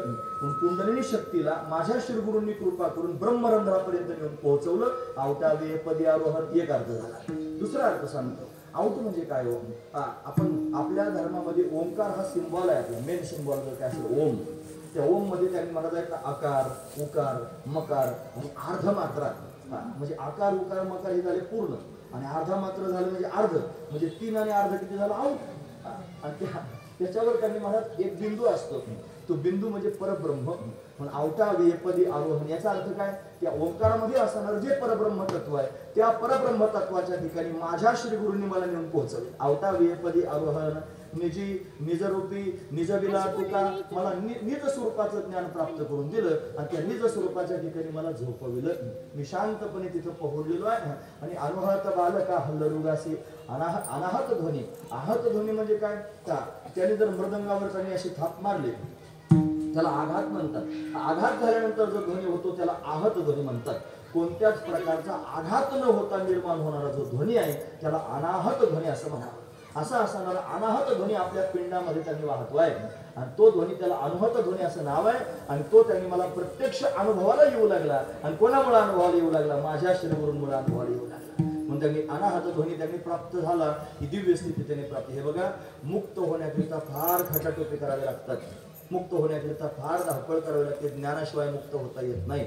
ज्ञान सहजासहजी प्राप्त होत नाही. पण भगवंतानं जर कृपा केली तर भगवंताच्या घरी ज्ञानाचं भांडार भरलेलं आहे. भगवंताच्या घरी मोक्षाची गाठोडी आहेत. तुम्ही त्याचं व्हा, त्याच्यावर प्रेम करा. जर आपण त्याच्यावर प्रेम केलं की तो आपल्यावर प्रेम करतो आणि प्रेम करून आपल्या समोर गुरु रूपाने प्रगट होतो आणि जे ज्ञानाचं भांडार आहे आपल्या नावेच करून देतो. ते मोक्षाची गाठोडे आहेत ना, आपल्या स्वाधीन करून टाकतो. मग सहज मोक्ष प्राप्त होतो. हा त्याचा स्वभाव आहे. म्हणून त्याच्या खरं तर प्रक्रिया जर तुम्हाला ऐकायची असेल ना ज्ञान प्राप्तीची, 2 मिनिटात ऐका. महत्वाचं ज्ञान कोणालाही मिळत नाही. ज्ञान प्राप्त करून घेण्याकरिता तुम्हाला अधिकारी व्हावं लागेल. अनाधिकाऱ्याला ज्ञान होत नसतं. अधिकारी म्हणजे काय? ज्ञानाचा अधिकारी कोण? शास्त्र असं म्हणतं.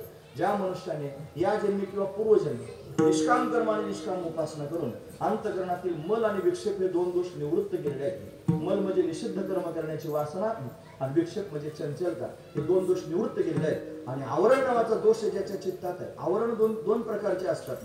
एक त्यांनी असत्वापादक आवरण आणि एक आभानापादक आवरण. अशा आवरण त्यांनी असतात. असत्वापादक आवरण म्हणजे काय? देव नाहीच असं म्हणणारी जी वृत्ती त्याला असत्वापादक आवरण म्हणायचं. आणि एक आभानापादक आवरण, देव आहे पण त्याचं भान होत नाही असं त्यांनी एक आवरण आहे. अशी आवरण आपल्या चित्तात असतात. ते आवरण निवृत्त केले पाहिजे. आवरण निवृत्तीपूर्वक आवरण निवृत्तीकरिता जो साधन चतुष्टय संपन्न झालेला आहे तो ब्रह्मज्ञान विचाराचा अधिकारी. तुम्ही ऐकतात ना सर्वजण? ही अधिकाऱ्याची व्याख्या सांगितलेली आहे. मुक्त होण्याकरिता गरज कशाची आहे? ज्ञानाची. म्हणून वाचवणे ज्ञान विने एके उपाय करीसी चितुके तरी गुंफिसी अधिके रुखी ये. म्हणून ज्ञाना वाचून मुक्त नाही. ज्ञानेनं सदृशम, ज्ञानासारखं श्रेष्ठ साधन नाही. पवित्र जगामध्ये दुसरं कोणतंच नाही. ज्ञान हे श्रेष्ठ आहे. ते ज्ञान प्राप्त करून घेण्याकरिता अशी बुद्धी आपली असावी लागेल.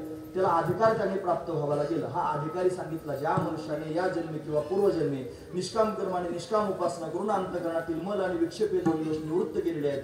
आणि आवरण नावाचा दोष ज्याच्या चित्तात आणि आवरण निवृत्तीकरिता जो साधन चतुष्टय संपन्न आहे तो ब्रह्मज्ञान विचाराचा अधिकारी. अहो, त्या अधिकारी पुरुषाची व्याख्या जर एवढी अवघड आहे तर तो अधिकार होणं किती अवघड असेल. बरं, अधिकार झाला जरी तरी त्या ज्ञानाच्या माध्यमातून जायचं, मग ते साधन किती अवघड असेल. ज्ञान प्राप्तीचं साधन तुम्हाला माहिती आहे का काय आहे? ते थोडं ऐकून ठेवा, लक्षपूर्वक ऐका. महत्वाचं, आज ज्ञानार्जनाचा दिवस आहे. आज ज्ञानदानाचा दिवस आहे. आज त्यांनी खऱ्या अर्थानं तो महत्वाचा मुद्दा आहे. हे जर मी सांगितलं नाही फक्त 4 गोष्टी सांगून निघून गेलो तर माझंही पोट भरणार नाही, तुम्हालाही बरं वाटणार नाही. काहीतरी बरोबर घेऊन गेलं पाहिजे. महत्वाचा मुद्दा सांगतो. कीर्तनाचं सार आहे. लक्षात ठेवा. ज्ञान प्राप्त करून घेण्याकरिता बहिरंग साधन सांगितले. यज्ञादी कर्म आणि उपासना बहिरंग साधन. त्याच्यापेक्षा अंतरंग साधन आहे विवेक, वैराग्य, शमदिष्टक आणि मुमुक्षुत्व. त्याच्यापेक्षा अंतरंग साधन आहे श्रवण, मनन, निधिध्यासन. त्याच्यापेक्षा अंतरंग साधन आहे तत्वम पदार्थ शोधन. श्री गुरु जीवनात येतात, येऊन ते तत्वमसी महावाक्याचा उपदेश करतात. वेदामध्ये वाक्य आहे. वेदातल्या वाक्याला केवळ वाक्य म्हणतात. त्याच्यामध्ये 2 प्रकार असतात. एक अवांतर वाक्य आणि एक महावाक्य असते. अवांतर वाक्य म्हणजे ज्या वाक्यामध्ये फक्त जीवाचं, फक्त ईश्वराचं, फक्त जगत स्वरूपाचं वर्णन आहे ते अवांतर वाक्य आहे. आणि ज्या वाक्यामध्ये जीव परमात्म्याची एकता सांगितली त्याला महावाक्य असं म्हणतात. ते महावाक्य 4 असतात. एक आहे तत्वम असी, दुसरं आहे अहम ब्रह्मास्मी, तिसरं आहे प्रज्ञानम ब्रह्म आणि चौथं आहे अयम आत्मा ब्रह्म. हे 4 महावाक्य 4 वेदाचे आहेत. श्री गुरु येतात आणि आपल्याला महावाक्याचा उपदेश करतात. ते म्हणतात तत्वम असी, ते ब्रह्म तू आहेस. त्याच्यातले 3 पद आहेत तत्वम आणि असी. त्यातले जे 2 पद आहेत ना त्याला त्यांनी मला सुरुवातीच्या 2 पदांना वाच्यार्थ आणि लक्षार्थ असतात. वाच्यार्थ त्यांनी मला टाकावा लागतो, लक्षार्थाचं ग्रहण करावं लागतं. त्याला भागत्याग लक्षणा म्हणतात. भागत्याग लक्षणा करून त्यांनी लक्षार्थाचं ग्रहण करावं आणि असी पदाने त्याचं ऐक्य साधावं आणि मग अशा पद्धतीने तत्वम पदार्थ शोधन करून मुक्त व्हावं. ज्ञानार्जन, ज्ञान हे अवांतर प्रयोजन फल आहे आणि मोक्ष हे परम प्रयोजन फल आहे. सज्जन हो, ज्ञान प्राप्त करून घेण्याकरिता एवढ्या खटाटोपी कराव्या लागतात. त्याच्यात प्रमाण संभावना, प्रमेय संभावना, विपरीत भावना एवढ्यांना धडक द्यावी लागते. ती कशानं जाते? मग श्रवण, मन, निधिध्यासन या सगळ्या गोष्टींना तिथपर्यंत जाता येतं. या सगळ्या प्रक्रिया फार कठीण आहेत. मग सोपी प्रक्रिया जर कोणती असेल, भगवंतावर प्रेम करा, भगवंताला आपलं म्हणा, भगवंताच्या ठिकाणी सरेंडर, शरणागती भगवंताची करा. मग भगवान आपला विडा उचलून घेईल. महत्वाची गोष्ट आहे. आज सरकडे बाबा आलेले नाहीत, कुठे कार्यक्रमाला गेलेले नाहीत. त्यांच्या मुखातून मी एक प्रसंग, एक न्याय ऐकला. बोरीत कुठेतरी कीर्तन त्याने ऐकलं.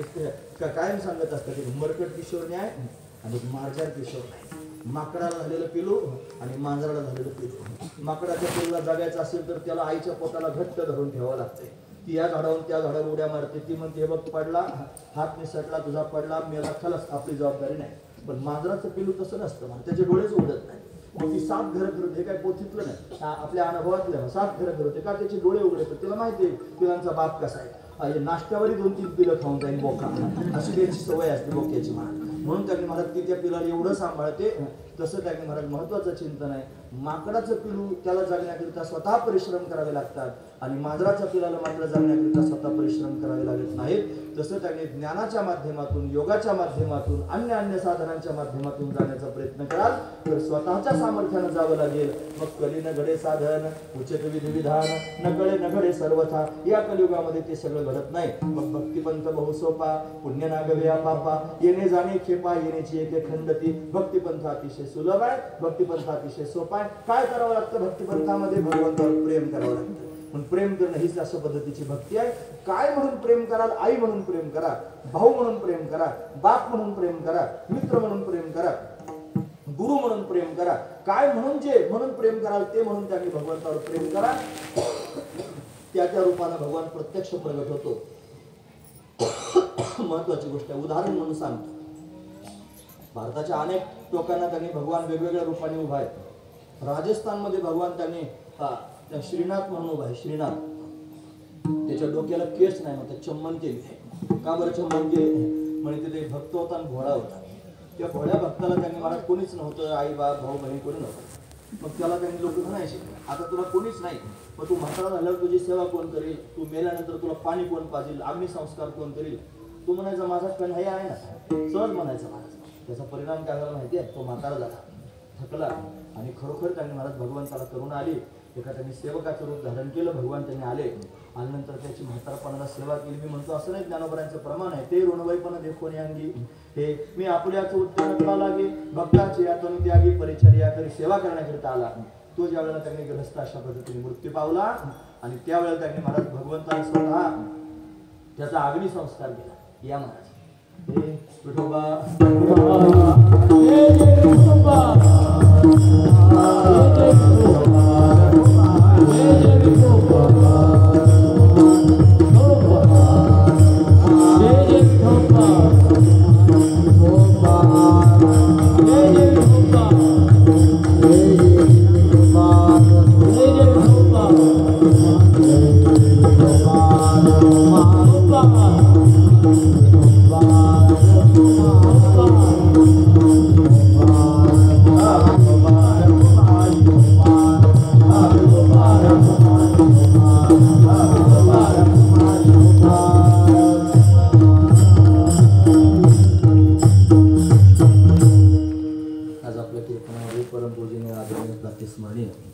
भारतीय संप्रदायामध्ये ज्येष्ठ असणारे व्यक्तिमत्व श्री बनशी महाराज उबाळे या ठिकाणी उपस्थित आहेत. आपण सर्वजण त्यांचं स्वागत करूया. आणि या देवी पर्वणीवरती महात्म्यांचं दर्शन त्यांनी होणं मोठी गोष्ट आहे. म्हणून त्यांनी कोराडे महाराजांच्या माध्यमातून त्यांचं दर्शन अशा पद्धतीने होते. आपण भाग्य होणार असू द्या. म्हणून भगवंताची कृपा कशी असते मला एवढं सांगायचं आहे की भगवंतानं त्या भक्ताकरता आणि स्वतः सगळी सेवा करून त्याचा अंत्यसंस्कार करत असताना त्याची शिकाळी स्वतः धरली. मग अग्निसंस्कार मुखाग्नी ज्याला द्यायचा असतो ना त्याला आधी क्षौर करावं लागते. मग देवानं क्षौर केलं महाराज. महत्वाची गोष्ट आहे. देव त्यांनी मुरलीधर रूपानं उभा आहे, गोष्ट खरी आहे. पण तर एक हात त्याचा कमरेवर आणि एक हात असा वरती गेला. श्रीनाथ भगवान एक हात कमरेवर आहे, राजस्थानमध्ये आहे महाराज. त्याच्या मस्तकावर केस नाही. त्याचं कारण त्यांना अशा पद्धतीने भक्ताला सांभाळलं. तसं आपण जर भगवंताच्या ठिकाणी अनन्य झालो तर भगवान त्यांनी आपल्याला ज्ञानाचा अधिकार पण देईल. ज्ञान हे अवांतर प्रयोजन फल आहे, मोक्ष हे परम प्रयोजन फल आहे. तो परमात्मा ज्ञान पण देईल आणि मोक्ष पण आपल्याला प्राप्त होईल. महाशुची चिंता करू नका, मोक्षेश्यामी महाशुची, मी तुम्हाला मोक्ष देण्याकरिता तयार आहे. मग त्याच्या ठिकाणची अनन्यता अतिशय महत्वाची. तुकोबऱ्या सुद्धा या अभंगाच्या माध्यमातून अनन्यता व्यक्त करतात. माझ्या विठोबाचा कैसा प्रेम भाव आपणचे देव होय गुरु. म्हणून गुरु रूपाने त्यांनी भगवान प्रत्यक्ष प्रगट होतो. सर्व काही जाणतो, अंतकरणातले सगळे भाव जाणतो. पढिये देहभाव पुरवी वासना महाराज वर्णन करून सांगतात म्हणतात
जेवढ्या वासना भक्ताच्या अंतकरणात असतील तू म्हणाल मग कशाही असतील त्या पूर्ण करतो का नाही वासना जन्माला कारणीभूत असते वासना संपली म्हणजेच मोक्ष होत असतो वासना प्रक्षयो मोक्ष असं त्यांनी मोक्ष म्हणजे काय वासना संपणं याचंच नाव मोक्ष आहे आपण सरळ मागच्या वेळेस तुम्ही ऐकलं असेल कदाचित परत एकदा ऐकून ठेवा ते व्हायला जाणार नाही गरजेची गोष्ट आहे मृत्यू आणि मुक्ती याच्यातला फरक जर पाहायचा असेल मृत्यू म्हणजे काय होत नाही मृत्यू म्हणजे आयुष्य संपून जावं आणि वासना शिल्लक राहाव्यात याला म्हणायचं मृत्यू आयुष्य संपून जावं आणि वासना शिल्लक राहाव्यात त्याला म्हणायचं मृत्यू आणि मुक्ती म्हणजे काय वासना संपून जाव्यात आणि आयुष्य शिल्लक राहावं याचं नाव आहे मुक्ती मुक्त होणं म्हणजे सगळ्या वासना अंतर्गत संपून जाव्यात वासना संपवण्याचं काम त्यांनी फार महत्वाचं आहे महाराज म्हणून बाकीच्या सगळ्या गोष्टींकडे लक्ष देण्यापेक्षा अंतर्मुख होऊन त्यांनी महाराज थोडासा स्वतःचा अभ्यास केला पाहिजे ज्ञानेश्वरीचा अभ्यास ज्ञानेश्वरी करता नाही तो स्वतःचा अभ्यास करण्याकरिता करायचा आहे जगद्गुरु तुकोबरायांचा गाथा त्यांनी महाराज निवड पाठ करण्याकरिता नाही तो स्वतःचा अभ्यास करण्याकरिता मी कुठं आहे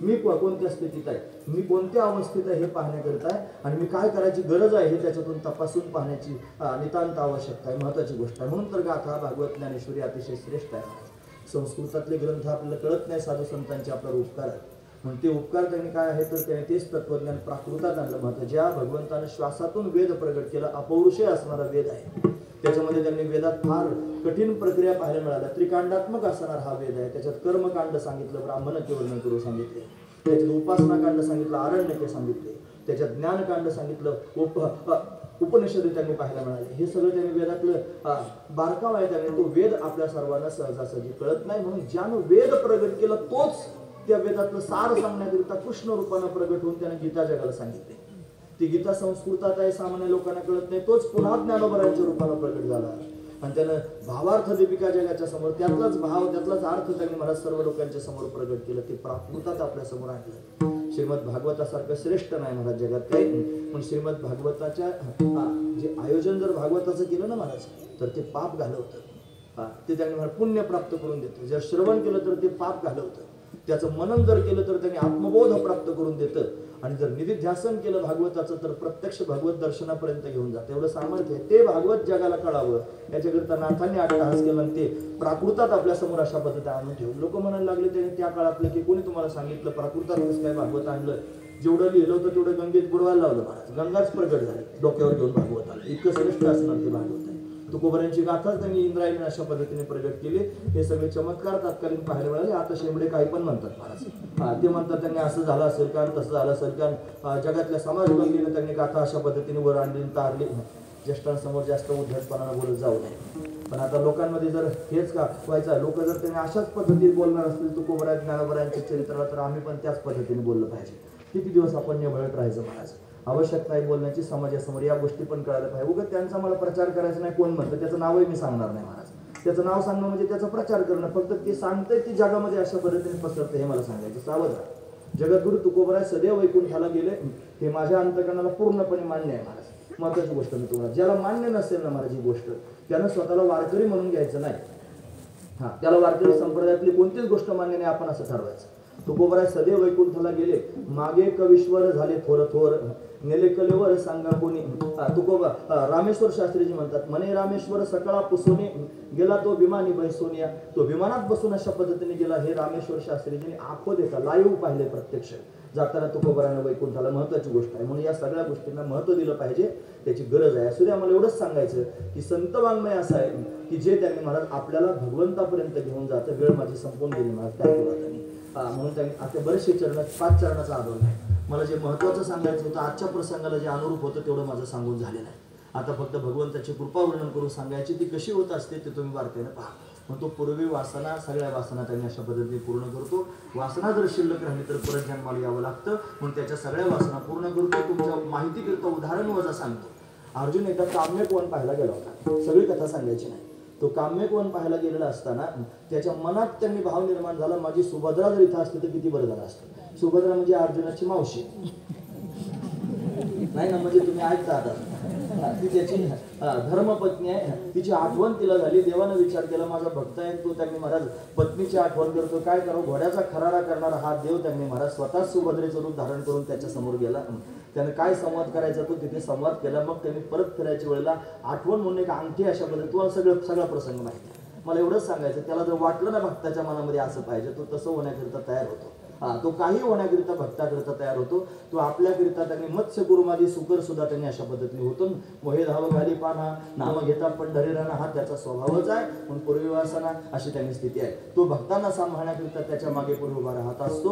हा त्यांनी अर्जुनाच्या पुढे उभा राहिलेला आहे. हा द्रौपदीच्या मागे त्यांनी उभा राहून तिचा सांभाळ करतोय. मागे पुढे उभा राही सांभाळीत आले आघात निवारावे, एवढंच करतो असं नाही. योगक्षेम त्यांचे जाणे जड भारी, वाट दावी करी धरून या. त्यांचा योगक्षेम त्यांनी महाराज भगवान स्वतः चालवतो. योगक्षेम चालवण्याकरिता साधू संतांच्या जीवनामध्ये भगवंताने काय काय केलं. तुम्हाला त्यांनी महाराज नरसिंह मेहता होते, त्यांना त्यांनी महाराज एक टाळ देवानं दिला होता. तुला जर काही कमी पडलं की टाळ वाजवायचा. टाळ वाजवलं की तुला जे पाहिजे ते अशा पद्धतीने धन प्राप्त होईल. वाजवलंच नाही मला त्याने तो टाळ कधीच. तर मला काय करायचं, धनाचं तू पाहिजे, धनाचं काय करून बसू. श्री संत नरहरी महाराज सोनार समाजात जन्माला आले होते. त्यांना देवाने एक मूस दिली होती, त्याच्यामध्ये काही ग्रॅम सोनं रोज तयार होतं. की तुझ्या प्रपंचाला अशा पद्धतीने कामाला काम धाम करायचं बंद करून टाकलं होतं. ते सोनार काम करत, सोनारचा हात थोडा छोटा असतो म्हणजे ते काय घनासारखा थोडाच असतो, तरी पण देवाचं बोट चेंगरलं होतं. हे भगवंताच्या मंदिरात जाऊन बसले, त्याचं चिंतन करण्यामध्ये तल्लीन झाली, समाधीच लागले. आता देवाला चिंता पडली. देव स्वतः सोनाराचं दुकान, सोनाराचं दुकान म्हणजे काय किराणा दुकान थोडंच असतं. त्यातून शेंगदाणे थोडे फुटाने जर चोरले गेले तर काय वाटणार नाही. सोनं चोरले गेल्यावर काय करायचं मला, मोकळं दुकान टाकायचं, पांडुरंगाच्या मंदिरात जाऊन बसायचं. देवाला चिंता पडली ना, हरी सोनारा घडू फुंकू लागले. मग तिथं त्यांनी भक्त यायला लागले, विटेवर त्यांनी देव नाही. आता काय करायचं, देव दोन्ही ठिकाणी त्याला त्यांनी जीव अडकला. काय करावं, ते घडत असताना बोटावरच हातोडी मारून घेतली. हातोडी मारल्याबरोबर त्यांनी महाराज देवाला काहीतरी वेदना झाल्या असतील, त्यांची समाधीच मोडली. मग लक्षात आलं की देव माझ्याकरिता काम करतोय. म्हणले सोनार कामच करणार नाही, बंद करून टाकलं मला ते काम, इथून पुढे करणारच नाही. हा काय करतो मला हे सांगायचं. त्यांच्याकरिता काहीही करायला तयार होतो. गुरुबा काकाने हात तोडून घेतले, स्वतःची कुंभार झाला महाराज त्यांच्याकरिता. सावतोबा त्यांनी महाराज त्याच्या चिंतनात मस्त अशा पद्धतीने झाले. तो त्यांच्याकरिता त्यांनी खुरपण्याकरिता, सगळी शेती करण्याकरिता अशा गावातील लोक एवढे कोपले होते की सावतोबांची विहीरच बुजून टाकली महाराज. एवढा त्यांनी द्वेष अंतःकरणात निर्माण केला. भगवंतानं स्वतःच विहीर खांदून दिली. मोठे सगळे प्रसंग मला तुमच्या समोर सांगता येतील.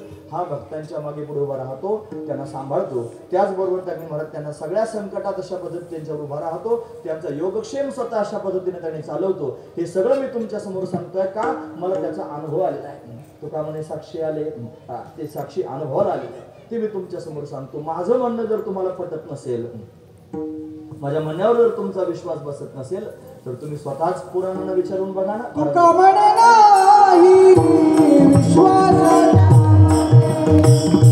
तुका म्हणे नाही विश्वास,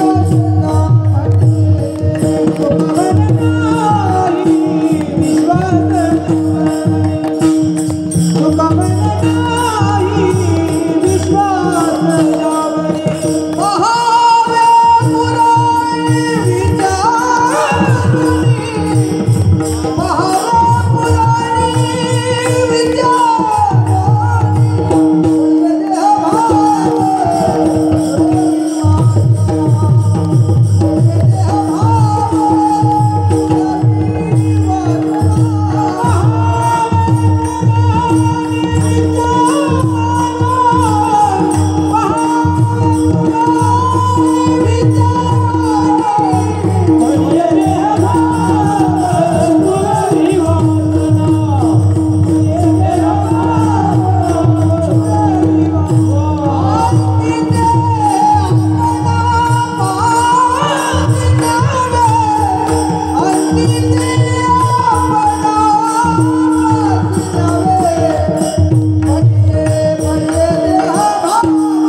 विश्वास ज्या म्हणी पहावे पुराणे विचारोनी. ज्याच्या मनात त्यांनी भगवंताच्या या प्रभूतीविषयी विश्वास नसेल त्याने पुराणानं विचारून बघा. सगळे पुराणं त्याचा पोवाडाच गातायत, महत्वाची गोष्ट आहे. म्हणून त्यांनी सगळ्या पुराणांनी एकमुखानं भगवंताचा महिमा गायलेला आहे. म्हणून अशा पद्धतीने मी सुद्धा तोच भगवंताचा महिमा तुमच्या समोर वर्णन करून सांगतोय. का मला प्रतीती आलेली आहे, मला अनुभव आलेला. काय अनुभव आला? मी भगवंतावर प्रेम केलं, त्यानं माझ्यावरचं प्रेम त्याने अशा पद्धतीने मला दाखवलं आणि तो गुरु रूपानं माझ्या समोर प्रगट झाला. गुरु जीवनामध्ये अतिशय महत्वाचा असतो. गुरुगीतेमध्ये असं वर्णन आहे महाराज. गुरु म्हणजे काय हो? हे उकारस्तंधकार असते, उकारस्तनिरोधका. गु शब्दानं अंधार असा अर्थ घ्या. अंधार म्हणजे त्यांनी अज्ञान, आणि रू शब्दानं त्यांनी महाराज अंधार निवृत्त करणारा असा त्यांनी अर्थ घ्या. जीवनातला अज्ञानाचा अंधकार जो निवृत्त करतो त्याला गुरु असं म्हणावं. पण असा गुरु जीवनामध्ये असावा. गुरु अनेक असतात. नाथ महाराजांचं प्रमाण मला तुमच्या समोर सांगता येईल. जो जो जयाचा घेतला गुण तो तो म्या गुरु केला जाण. गुरु से आले अपारपण जग संपूर्ण गुरु दिसे. जो जो मी ज्याचा ज्याचा गुण अशा पद्धतीने घेतला तो तो मी गुरु अशा पद्धतीने मानला. गुरुला अपारपण आलं आणि सगळं जगच मला गुरु अशा पद्धतीने दिसू लागलं. गुरु हे तत्व आहे. त्या गुरु तत्वाकडे आपण त्यांनी पाहण्याची आवश्यकता आहे. जर त्याने महाराज या महापुरुषांनी श्रीगुरूंची शरणागती, खरं तर जगद्गुरु तुकोबारा म्हणजे नित्य मुक्त आहेत. जगद्गुरु तुकोबारा हे लीला सहचार आहेत भगवंताचे. हे भागवतामध्ये जसं त्यांनी द्वादश भागवत भक्त वर्णन करून सांगितले ना, त्या द्वादश भागवत भक्तांमध्ये काही प्रल्हादजींचं नाव आहे. ते प्रल्हादजीच तुकोबारांच्या रूपाने आली. ते अंगद म्हणजे त्यांनी आधी अंबरीश झाले होते. ते अंबरीशाला त्यांनी 10 जन्म घेण्याचा शाप प्राप्त झाला. मग पुढे त्यांनी भगवान त्या अनेक रूपाने प्रगट व्हायचं भगवंताने ठरवलं. मग तेच प्रल्हादाच्या रूपाने प्रगट झाले. आधी जो प्रल्हाद तोची काही अंगद अशी प्रमाण पाहतो. मग तेच अंगद झाले, त्याच्यानंतर तेच उद्धवाच्या रूपाने प्रगट झाले. मग तेच त्यांनी महाराज पुढे जाऊन नामदेव महाराजांच्या रूपाने प्रगट झाले. ही त्यांची परंपराच आहे. पण प्रत्यक्ष नामदेव महाराज भगवंताचं कार्य करण्याकरिता उद्युत आहेत. 18 वर्ष घरदार सोडून त्यांनी फिरले. लोकांना फार सहज बोलतायत. लोक म्हणतात साधू संतांनी नाही का गृहस्थाश्रमात राहून परमार्थ केला. ते नव्हते का गृहस्थी? ते कसे गृहस्थी होते तुम्हाला माहिती आहे का? तुकोबाराय गृहस्थी होते आणि त्यांना मुलं बाळ नव्हते का? त्यांना असं नव्हतं का? पण ते घरी किती दिवस होते, भंडारा डोंगरावर भामचंद्रावर किती दिवस राहते ते विचार करा. आपण घरी किती दिवस राहतो, इकडे त्यांनी महाराज परदेश्वराच्या मंदिरात किती वेळ येऊन बसतो त्याचा विचार करा. विचार करण्यासारखा मुद्दा आहे ना महाराज. म्हणून त्यांनी महाराज ते गृहस्थाश्रमात जरी होते तरी पण त्यांनी महाराज त्यांची गृहस्थी स्थिती कशी होती? नामदेव महाराज जरी गृहस्थी होते तरी सुद्धा 18 वर्ष घरदार सोडून त्यांनी महाराज भगवंताचं चिंतन करण्याकरिता, भगवंताच्या भक्तीचा प्रचार प्रसार करण्याकरिता फिरले. हे लोकांना दिसत नाही. हा त्यातला विशेष भाव आहे. ते नामदेव महाराज आणि त्यांनी भगवंताचं कार्य करण्याकरिता शतकोटी अभंग रचना करण्याचा संकल्प करून अशा पद्धतीनं तयार झाले. म्हणे नामदेवा, आणि त्यांनी वाल्मिकानं व्यासदेवांनी जरी रचना केली असली तरी सुद्धा त्यांना आयुष्य केवढं मोठं होतं. म्हणून त्यांना तेवढी रचना, शतकोटी रामायणाची रचना करता आली. तुझं आयुष्य कितीच आहे? म्हणे मला काहीच माहित नाही देवा. केला नेम चालवी माझा.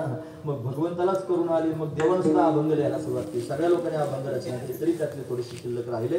मग ते पूर्ण करण्याकरिता त्यांनी जगद्गुरु तुका अवतार नामयाचा म्हणून ते तुकोबरा त्यांनी प्रत्यक्ष प्रगट झाले. नामदेव महाराज तुकोबरांच्या रूपाने आले आणि आल्यानंतर स्वप्नात अशा पद्धतीने कळालं. पांडुरंगाला आणि नामदेव महाराजांनी स्वप्नात येऊन सांगितलेले काम करावे, कवित्व करा. मग त्यांनी अशा पद्धतीने कवित्वाला सुरुवात झाली. पण या सगळ्या गोष्टींना चालना मिळण्याकरिता जर त्यांनी गरज कोणाची असेल तर श्रीगुरूंची आहे.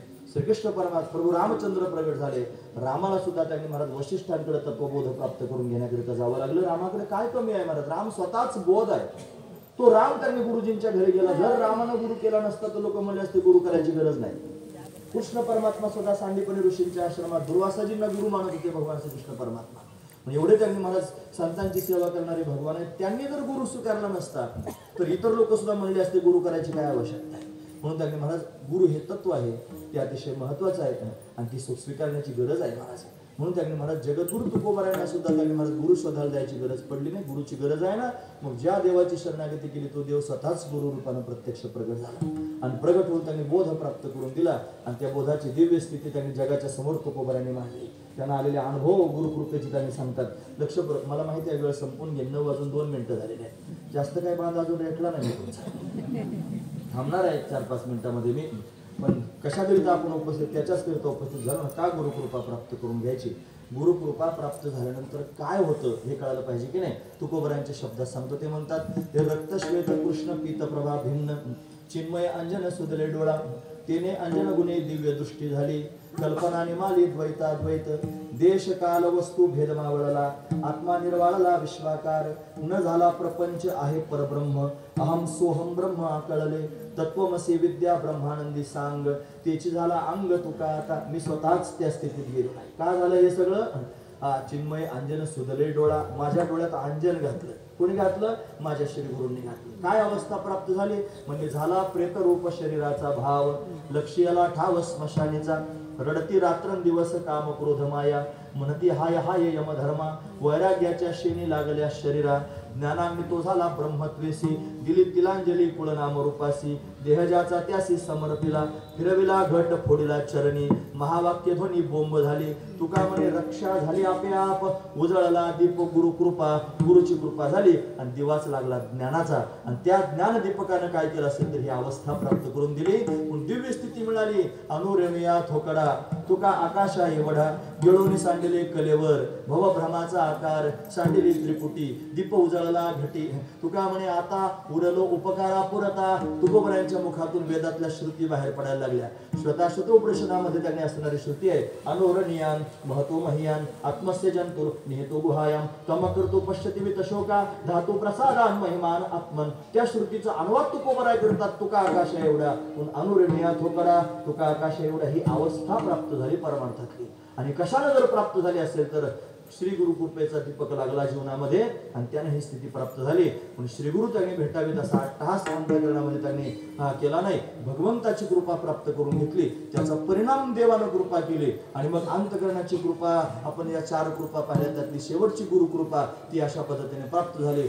आणि मग श्री गुरु स्वतः शोधत आले जसा पक्षी त्यांनी फळावर येऊन स्वतःहून बसतो तसे श्री गुरु तुकोबारांना शोधत आले आणि येऊन त्यांनी अनुग्रह प्राप्त करून दिला म्हणून सापडविले वाटे जाता गंगा स्नाना मस्तकी तो जाणार ठेवला कर भोजना मागितली तूप पावशेर पडला विसर स्वप्ना माझी म्हणजे जेवायचं होतं तूप मागितलं म्हणजे पावशेर म्हणजे ते तुपावरचेच होते असा विचार करत असत जेवणात त्यांनी तूप खायचं तूप त्यांना लागत होतं तूप म्हणजे त्यांनी मला काय माहिती आहे तो सार भाग आहे म्हणजे त्यांनी म्हणजे दही आहे आता सगळी प्रक्रिया तुम्हाला माहिती आहे ना त्याचं मंथन केलं की मग त्याच्यातून लोणी प्रगट होतो लोणी कडवलं की त्याच्यापासून तूप तयार होतं सात्विक श्रेष्ठ असणारा भाग आहे आणि पावशरच मागितलं म्हणजे काय हे बघा आपलं अंतकरण शुद्ध सत्वगुणाचं कार्य आहे अंतकरणात 4 भाग आहेत मन बुद्धी चित्त आणि अहंकार त्यातला एक भाग आपण भगवंताला कोणताही एक भाग जरी दिला श्री गुरूंच्या चरणावर समर्पित केलं तरी आपलं कल्याण होईल भोजनामागे तूप पावशर तूप म्हणजे अंतकरण आणि पावशर म्हणजे त्यातलं मन बुद्धी चित्त किंवा अहंकार मन जरी श्री गुरूंना दिलं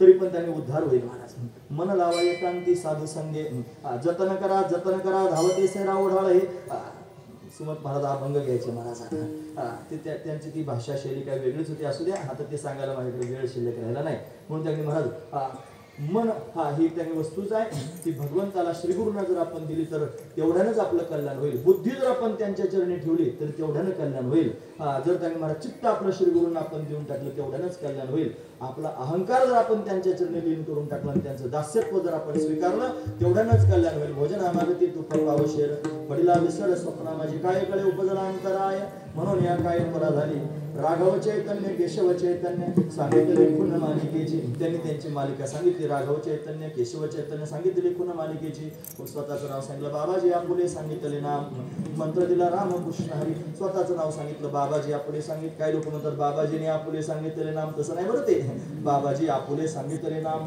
मंत्र दिला रामकृष्ण हरी वारकरी संप्रदायाचा महामंत्र आहे म्हणत रामकृष्ण हरी राम म्हणजे आचार कृष्ण म्हणजे विचार आणि हरिनामाचा उच्चार एवढ्यातच काम भागून जाईल महाराज महत्वाची गोष्ट आहे बाकीचं काही करण्याची आवश्यकता पडणार नाही निवड रामकृष्ण हरी त्यांनी म्हणा आणि तेवढं म्हणल्यानं त्यांनी महाराज उद्धार झाल्याशिवाय राहायचा नाही तुकोबाराने जगाच्या समोर डंका वाजून अशा पद्धतीने सांगितलं की भगवंताचं नामचिंतन करा काय नामचिंतन करायचंय रामकृष्ण हरी विठ्ठल केशवा मंत्र हा जपावा सर्व काळ रामकृष्ण हरी म्हणा विठ्ठल केशवा म्हणा जे म्हणत असाल त्यांनी भगवंताचं चिंतन करत त्यात प्रधान गोष्ट सांगितली रामकृष्ण हरी एकच देव आहे म्हणत त्याला राम म्हणतात तोच कृष्ण आहे तोच हरी आहे मग 3 त्यांनी एकत्र करून काय सांगितले त्याचं कारण आपल्या जीवनाची रूपरेषा आपल्या समोर त्यांनी मांडली राम म्हणल्यानं आपलं जीवन त्यांनी रामासारखं आचरणीय असावं ज्याचं जीवन रामासारखं आचरणीय त्यांनी होतं त्याला कृष्णानं सांगितलेला बोध पचतो बोध कोणालाही पचत नाही आधी रामासारखं जीवन तयार करून घ्यावं मग कृष्णानं सांगितलेला बोध जीवनामध्ये उतरेल महत्वाची गोष्ट आहे आणि मग कृष्णाने सांगितलेला बोध त्यांनी प्राप्त झाला